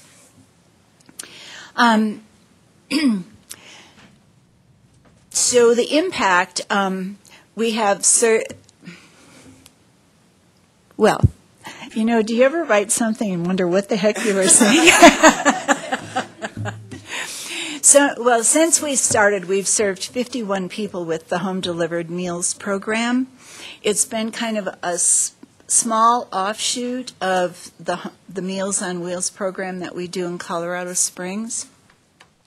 28 of those people remain on the program, and, you know, it really, where I see the impact of this is that it helps people stay in their homes longer. The Home Delivered Meals program is for people who are homebound. They can't get out to get food. They need someone bringing them a warm meal. And 5 continued with us until they passed, and 3 until they entered an assisted living or a skilled nursing facility, and then 6 recovered from medical setback and were no longer homebound. So I think that segment shows where this helps people remain as independent as possible. So the difference then between that and Meals on Wheels? So the difference between the Meals on Wheels program and the Home Delivered Meals program is Home Delivered is funded by the Area Agency on Aging. Meals on Wheels, since the inception, is a paid-for-meal program. And what we have implemented, though, in the last several years is that it's a sliding fee scale. When I started at Silver Key, it was not. And I think that Meals on Wheels is a program that should have much greater penetration in Colorado Springs than it does. And we get into the conundrum of we can't do means testing with AAA dollars, but we have people who can afford to pay for meals. And so what we've done is geographically, we've implemented some home delivered meals programs so that we aren't doing means testing. We kind of can look at areas, though, that we know there's a high need without looking at individuals and their ability to pay. Does that answer your question? Yeah. I might add one thing real quick. A lot of people, I think, it's a common misconception that we cannot means test for Older American Act funding. However, we can we can scale the wait lists by virtue of means testing. That's one of the many components. Because at that point, you really actually know what their income is. But for home delivered meals, transportation, we do not have a wait list. We have had one with Meals on Wheels, and it's usually been due to geographic area, because all of our Meals on Wheels are delivered by volunteers, and we have not always had someone to establish a route in a particular area. And is the meals the same, or to meet the nutritional requirements, whether you're on Meals on Wheels or home delivered? Yes. The only difference we do have with Meals on Wheels, we have a second entree choice. And so if they pick that second entree, it may not be 100% compliant, but because they're not AAA meals, that's okay. So then someone has a choice if they don't like liver or something. And We don't serve liver. no, we don't. Although I will say, years ago, ago with our PACE program, we actually, Patrick used to on occasion, and it was amazing, their response though, because for some of those seniors, that was such memories of their families that they loved it. Our brain injured younger patient or clients, not so much. Yeah. But for on occasion, he would, just because that was something that it was the memories and the relationship to the food. Mhm. Less about the nutritional value, because that was The taste. something that he remembered. Yeah. Yeah, more than that. I was going to say it's a memory of mine too, but it's not pleasant. I can remember sitting at the table for a long time.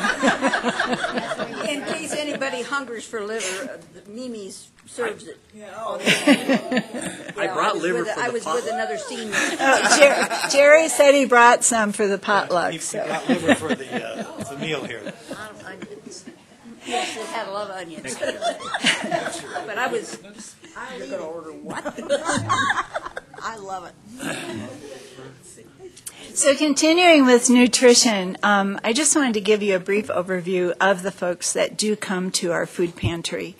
And CSFP and TFAP are acronyms for federal food programs that are the only programs at Silver Key that have a financial requirement.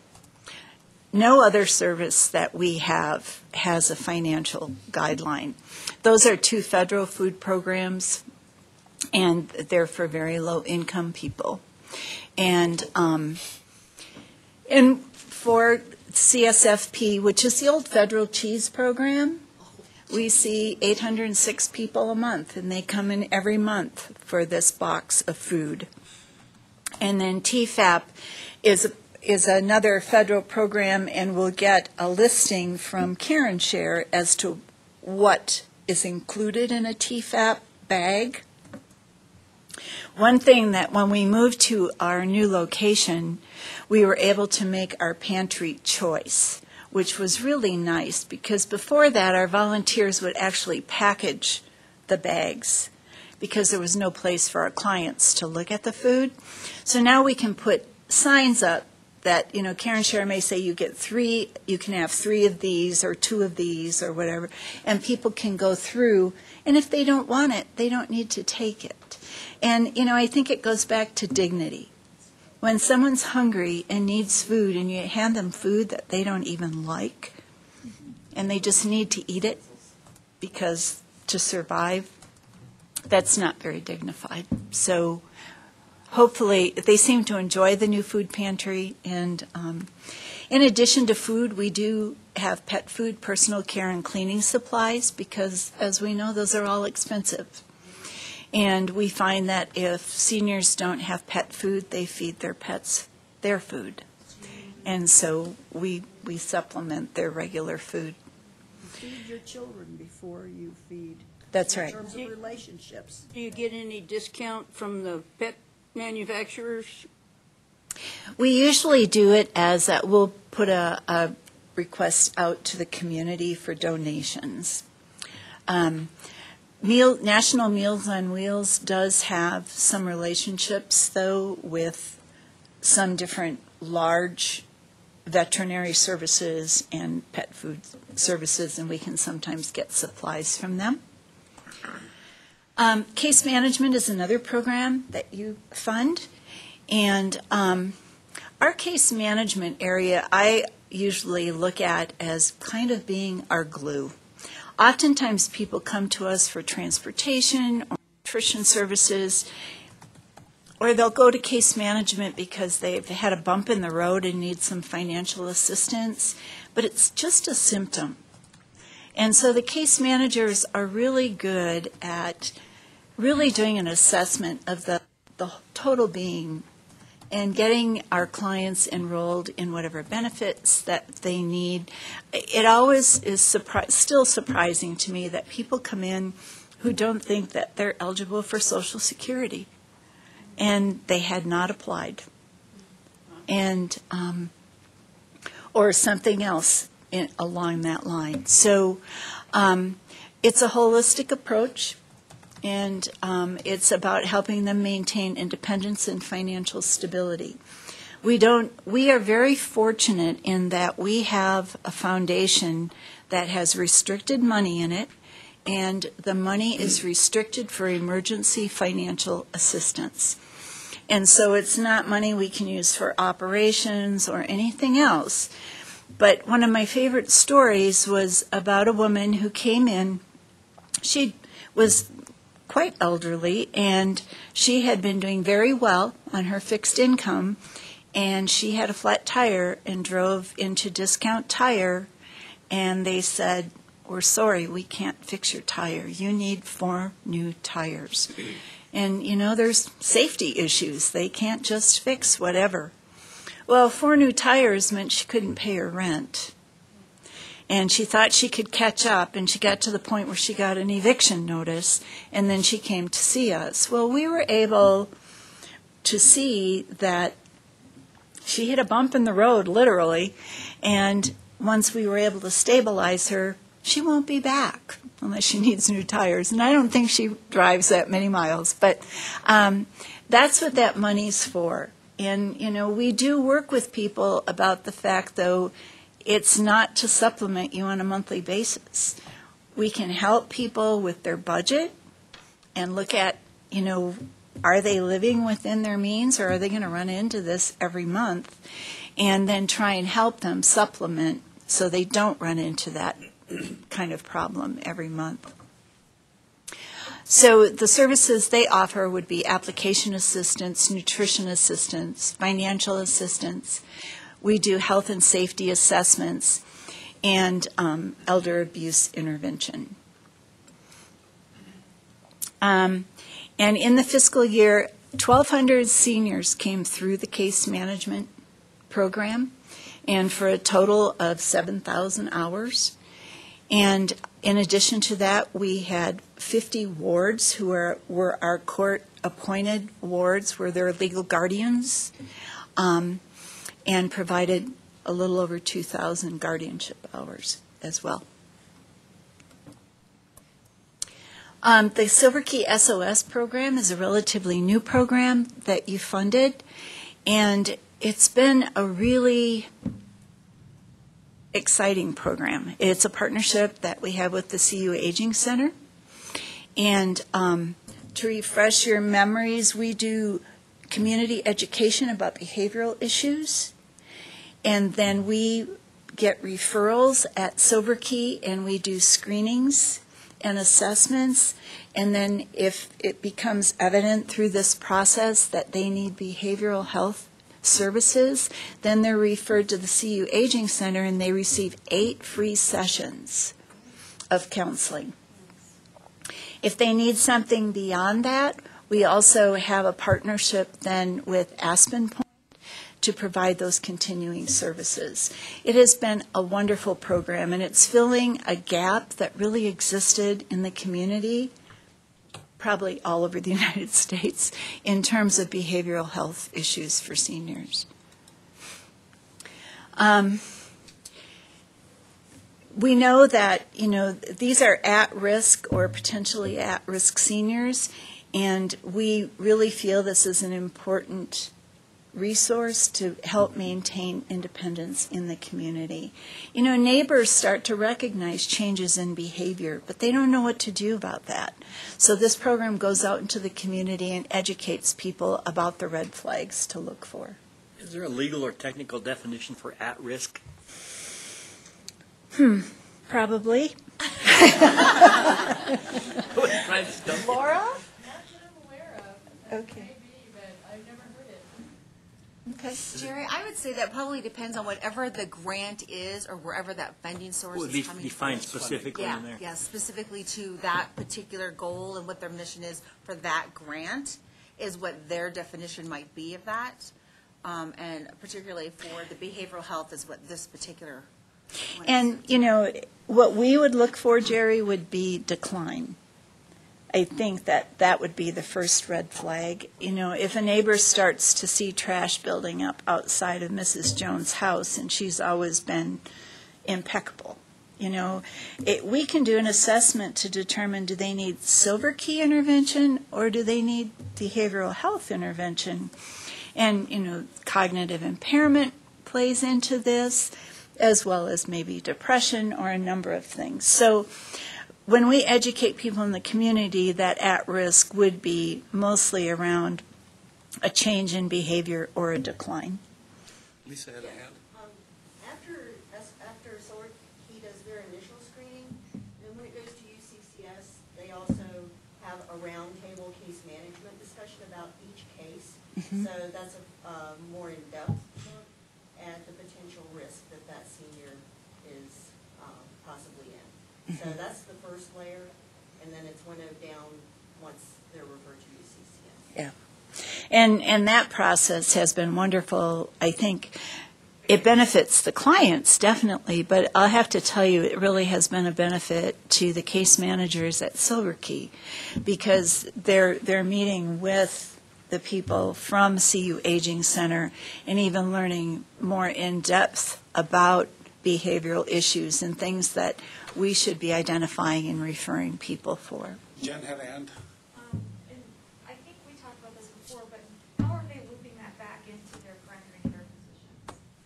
So that there is discussion with their primary care physician. There's a huge movement to integrate behavioral health into primary care. So is that something that's ongoing with updates, at least as they are attending sessions? Or, because I know there's confidential things that can't share. Right. Any medications are prescribed. It's very important for primary care to know. Is that something that? Yeah, I think our clinician, would communicate with the primary care physician when it's necessary. I don't know if that happens every single time, but certainly if medications are involved, she would be communicating with the primary care physician. Does it make sense that there are two separate times the buildings are big? There's another question somebody had? Yes. How prevalent is elder abuse? How is it detected, and how is it taken care of? Okay.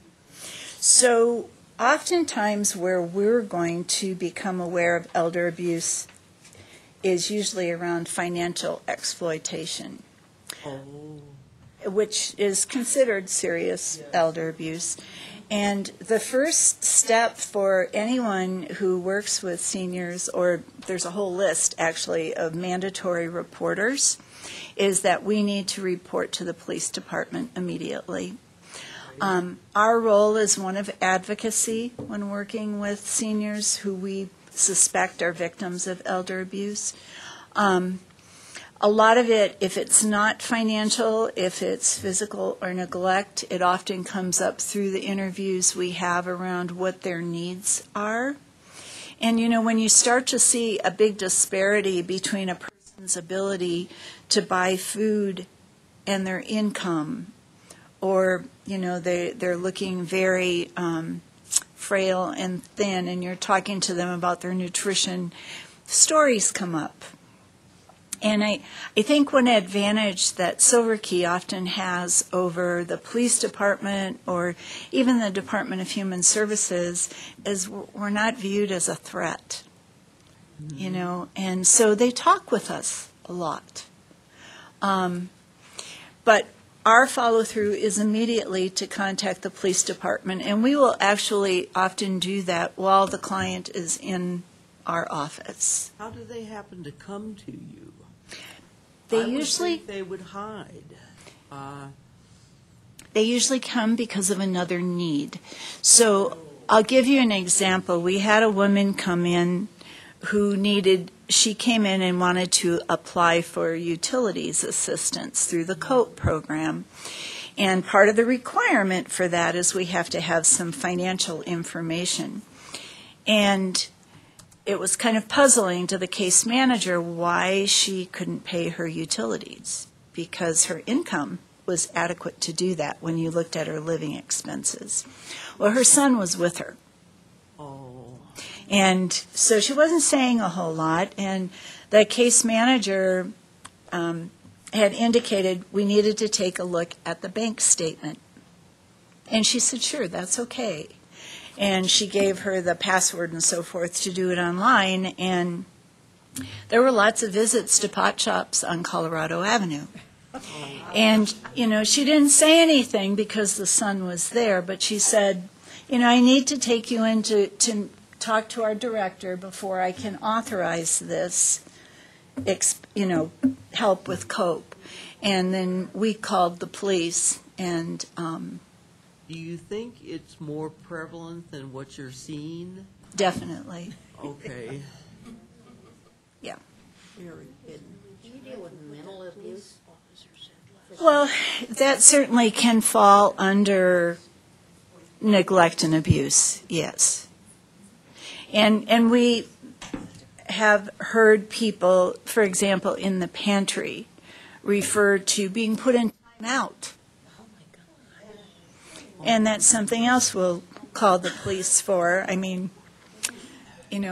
it's, some people think they're being appropriate in doing that, not understanding maybe what the elder is going through, if there is some dementia or whatever. They need a little education about what is and is not appropriate, but that would be considered abuse, and we would call the police. May I just put the word in family care and support for the caregiver who is there 24 hours a day in, day out, and the behaviors are not logical Right. or thoughtful from the elder's perspective. They're doing the best they can, but the family member is too. So there is another position here, that it's not abuse necessarily intended. Right. It's just the large situation. And I agree with you, Joe. Unfortunately, we're required by law. Oh, I understand that. I'm just wanting us to say Right. there is, and that's also a part of what we do here at Area Agency on Aging. So Yes. this is a community response. Mhm. That's all I'm saying. And that would be something that the perpetrator would be educated about and learn about those resources. I think the police are very good. They have a unit for this, and they are very good at discerning, is it neglect and abuse, or is it just the inability to deal with the situation? Financial is pretty clear-cut, and it's not uncommon at all. Actually, Pat, I do want to make clarification. So last week, my mom and I were able to be a part of a luncheon where it was a panel of the unintended consequences of our marijuana law, and we had a commander from the police station who was there talking about all those aspects.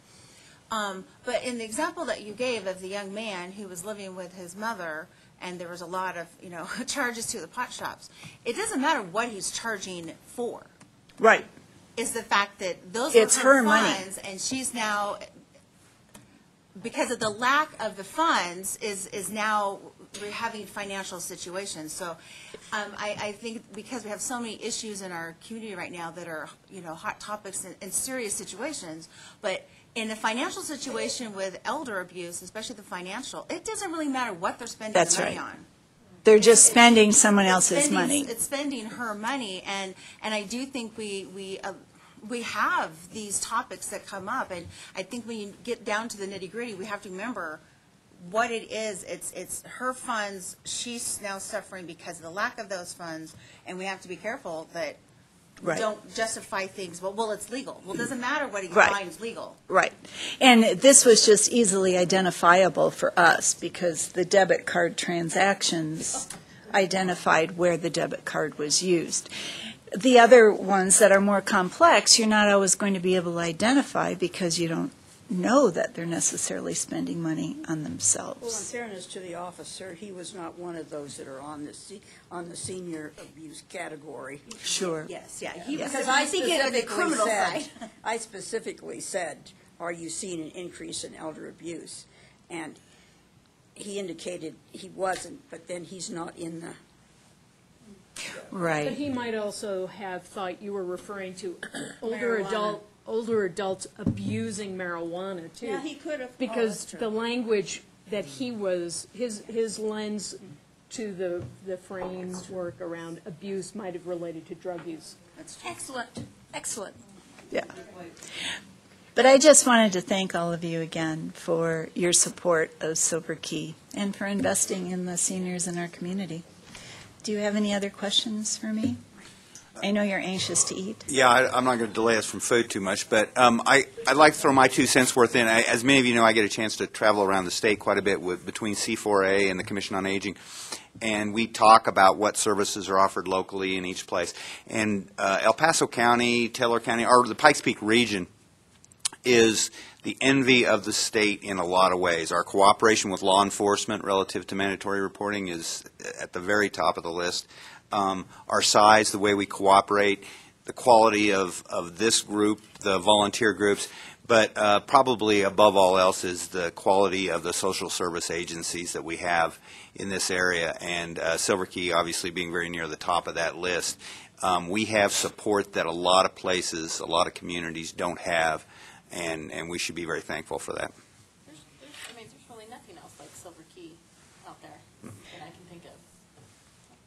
It's unusual, I think, to combine all the services that are together here. And, you know, Mickey Crashauer did a wonderful job of laying that foundation for this community, because it does make it easy for the senior to navigate the system.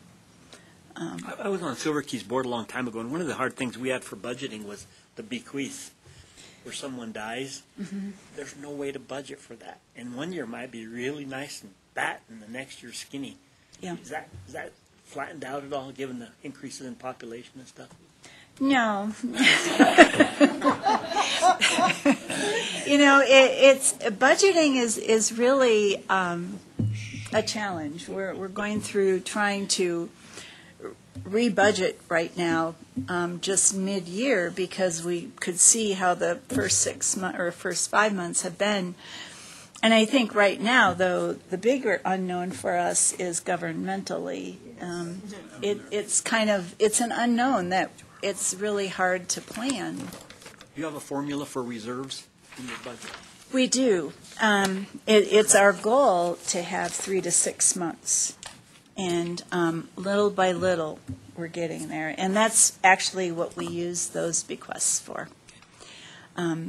When we get a bequest, I mean, when you're serving people at the end of life, you sometimes benefit from the needs that they've had at that time. You're fresh in their memory.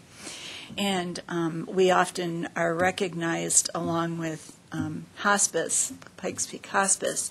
But, you know, that for us, we can't really use that in budget planning, like Jerry said. And so we feel that when someone leaves us a sum of money like that, oftentimes they will restrict the use of those dollars, which is important. That's why we have that emergency assistance fund.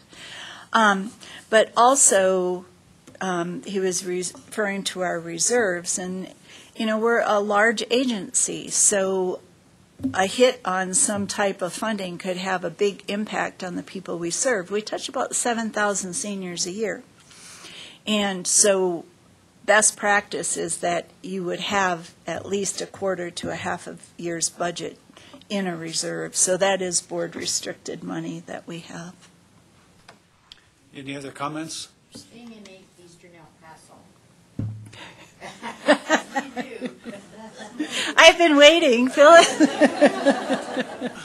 we don't have that. I don't know, there's not anything out there big enough to go for a grant or anything else as far as transportation, as far as food or stuff. I do know Fountain Valley brings out some food for the ones out there. Now, but with it being such a vast area. You know, Joe and I have actually talked about this. At one point I said, could I buy a food truck? You know, the state is looking at different ways of being creative with some of the nutrition money. And so Silver Key's been very active in that process, looking at, so the Golden Circle money, are there different ways that maybe some small diners would be willing to follow the guidelines and work with us and get a a voucher, that type of thing. We are looking at how can we be creative, Phyllis, and little by little, we've been pushing our boundaries out. We received a grant from the Colorado Springs Health Foundation to do a needs assessment for transportation in the Calhan type corridor. See, that's the thing about it. Callahan is big enough, and they have the senior center, they have the transportation, that's there. But you get on the other side of 94, okay? Now, Clint is no longer, he was in the Callahan area, but it was set, Right. okay? Fran has come to the senior menus out there for lunch or whatever to express that she can help, the Callahan can help like the people in Ellicott or Rush or whatever. But our biggest problem, as you know, transportation.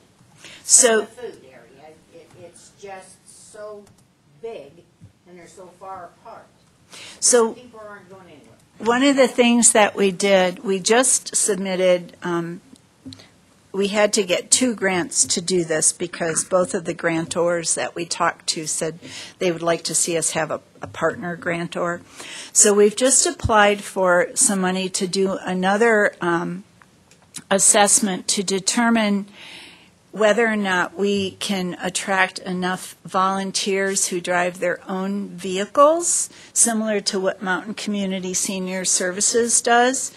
And it's our hope that if we can start to structure this, that we can expand out east. Well, It I know would, there's one out there right now. you? Oh. First volunteer.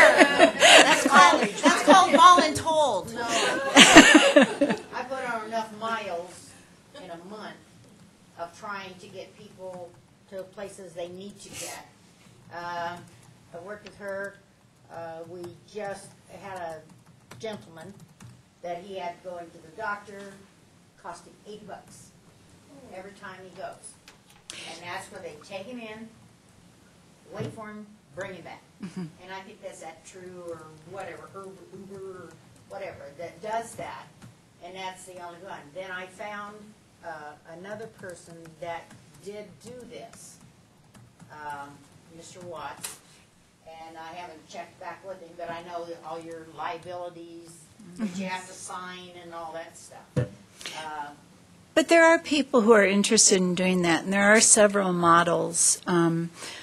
We've looked at the Mountain Community Senior Center model, and then Douglas County does it where they have a voucher system, and people can either get reimbursed for gasoline, or they can opt not to, and they said most of them don't because they just claim it on their taxes. So we just need to get a sense for whether or not we can build a volunteer corps that would be interested in doing this. And I think it would be a way of addressing some of the more rural areas because it's more cost effective. I mean, our vehicles, the buses only get about 10 miles per gallon. So, if someone has a more cost-effective vehicle, they may be willing to do that. That's true, but a lot of them, as you know, they need help. Right. We have to have the special to get them up in there and all that.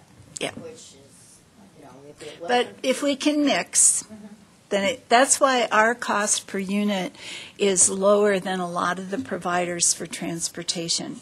It's because 50% of our rides are by volunteers. So that lowers the per cost ride. Well, like out there, it's either friends, family, or neighbors. Right. And that's the way it works out there, and it just seems like there isn't anything that it's big enough to get a grant going here or there, or, it just isn't on that side of it. And I don't know what, Calhan has it set up, so, Yeah. with the senior center, and they take people in to the grocery store, to the doctors, they do have it over there.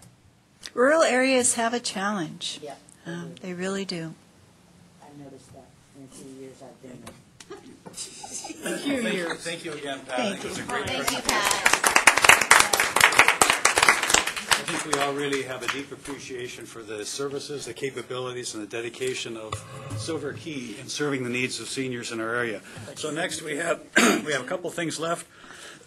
Director's report. So, Joe, please go ahead. I will go. I know there's food sitting on the table, so I'll be brief. Pat gave me a great segue into a funding update. I feel like I've spent half my life talking about funding this year. Bottom line, very simply put, the AAA received part of our federal allocation for fiscal year 17-18 about 2 weeks ago.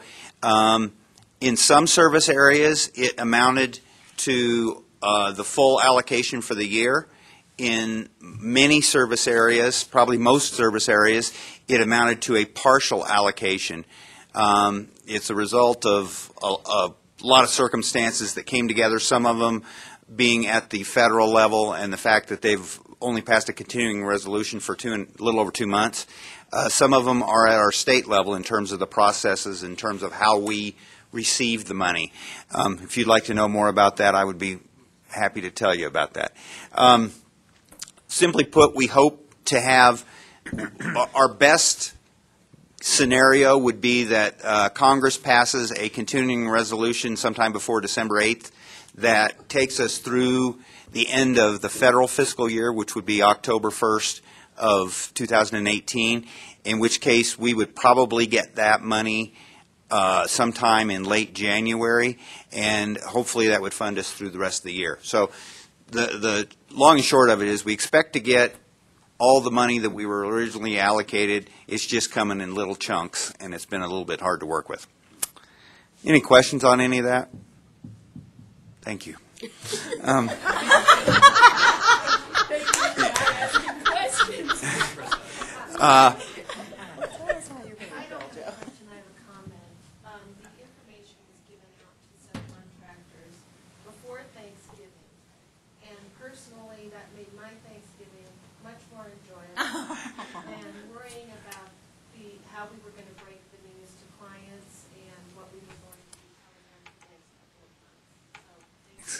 Absolutely.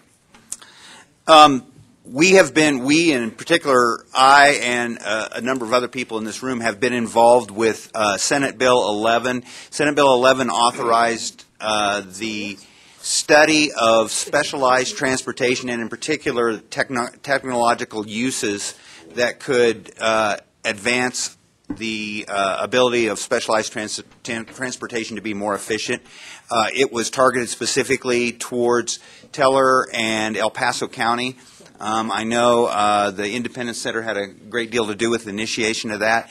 That report is scheduled to be finalized next week, and then I believe sent to the governor's office pretty close to immediately after that. It's due by the end of the year.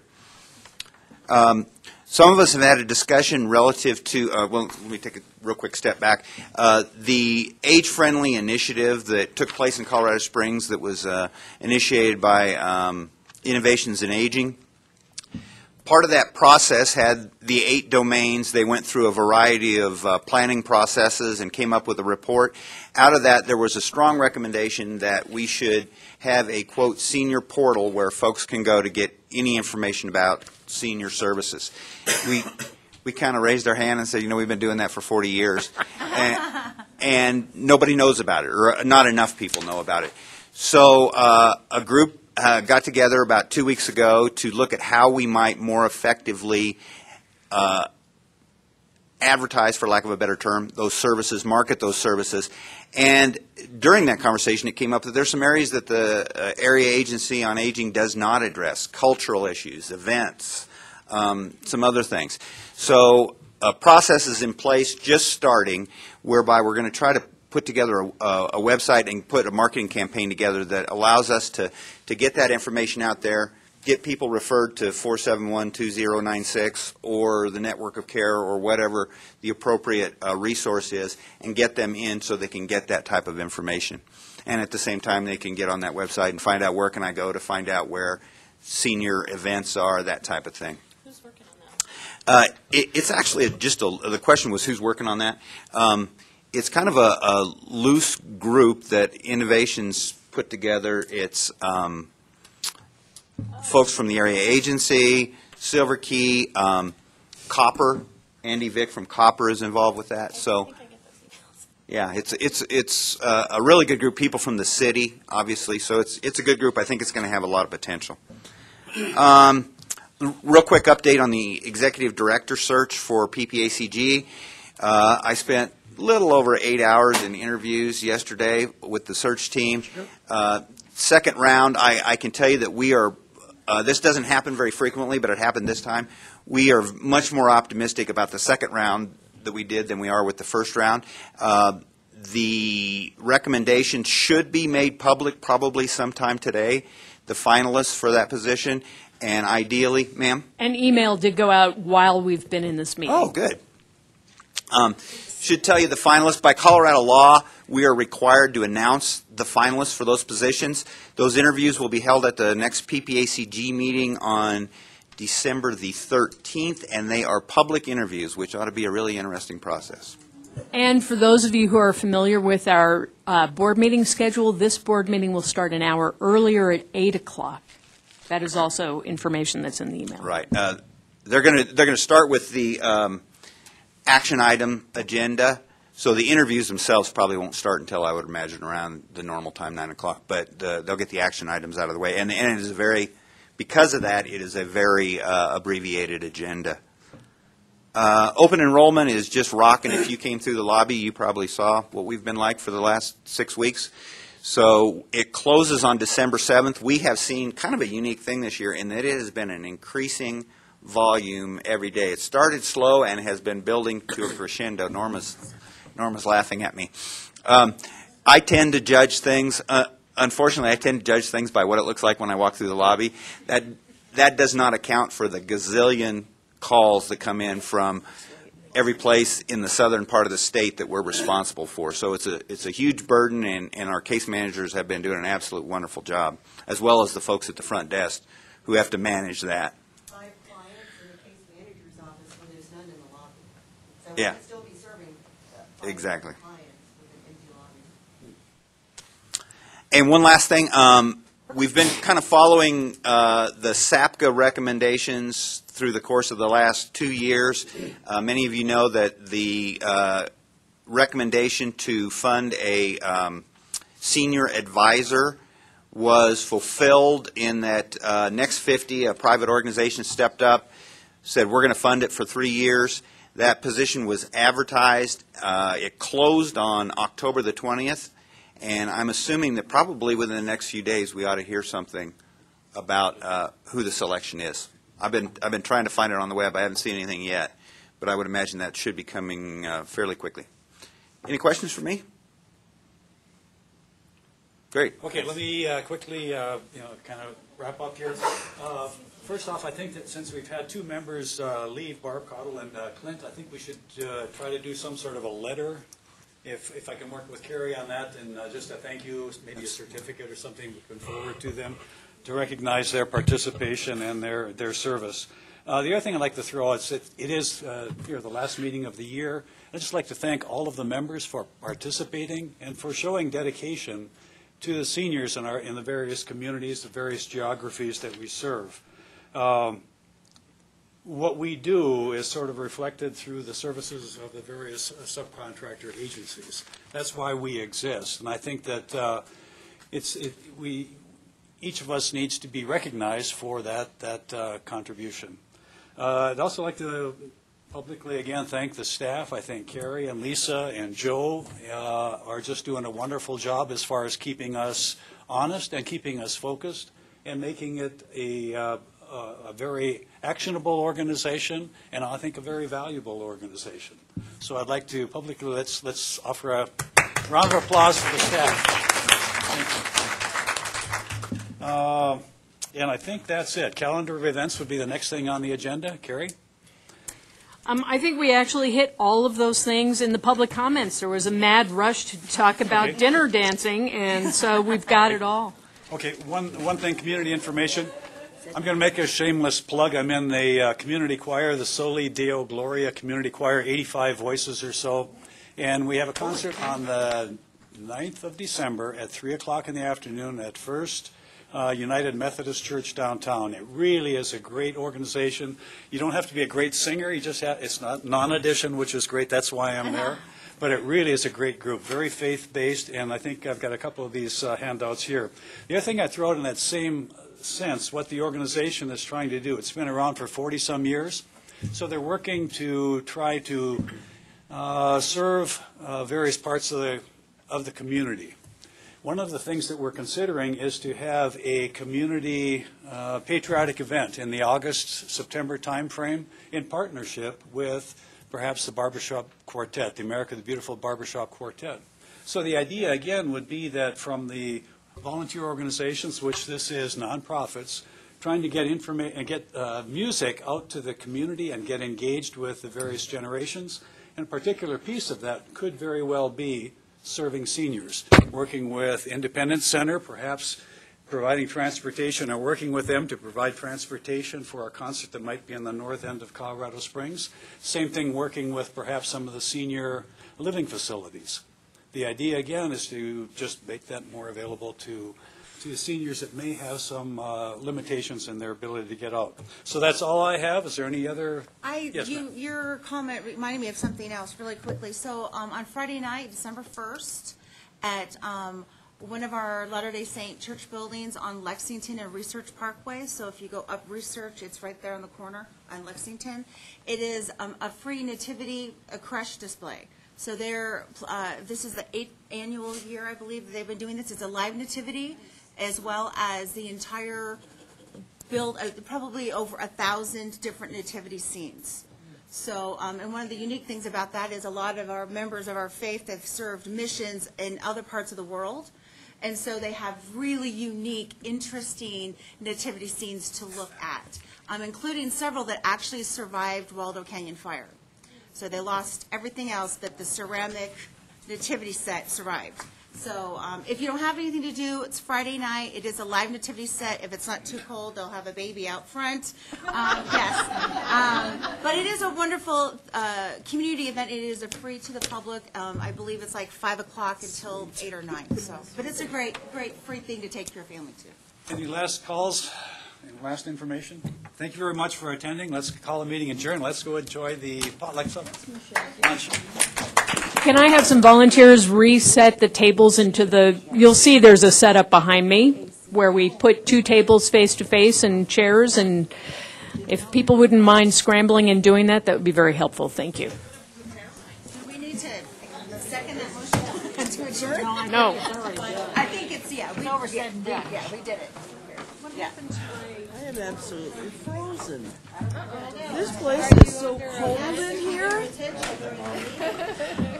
Make you so you don't fall asleep. No, I don't want the food. I already turned that one off. Yeah, just so we can sit and eat. Who took my Apple charging? Do you think they were being helpful? Leave you here, take a break. And I have to be back at 1, I think, but I'll check with Lisa. I might need to come back a little early. Yeah, you just have to. Okay. Yeah. We just had the initial meeting, and the board is just saying, no, we're going to consider that. So we'll see. Do you want to do that? Sliding back? There's a. If whoever took the white Apple iPhone charging cable could return it to my computer, I would appreciate it. Thank you.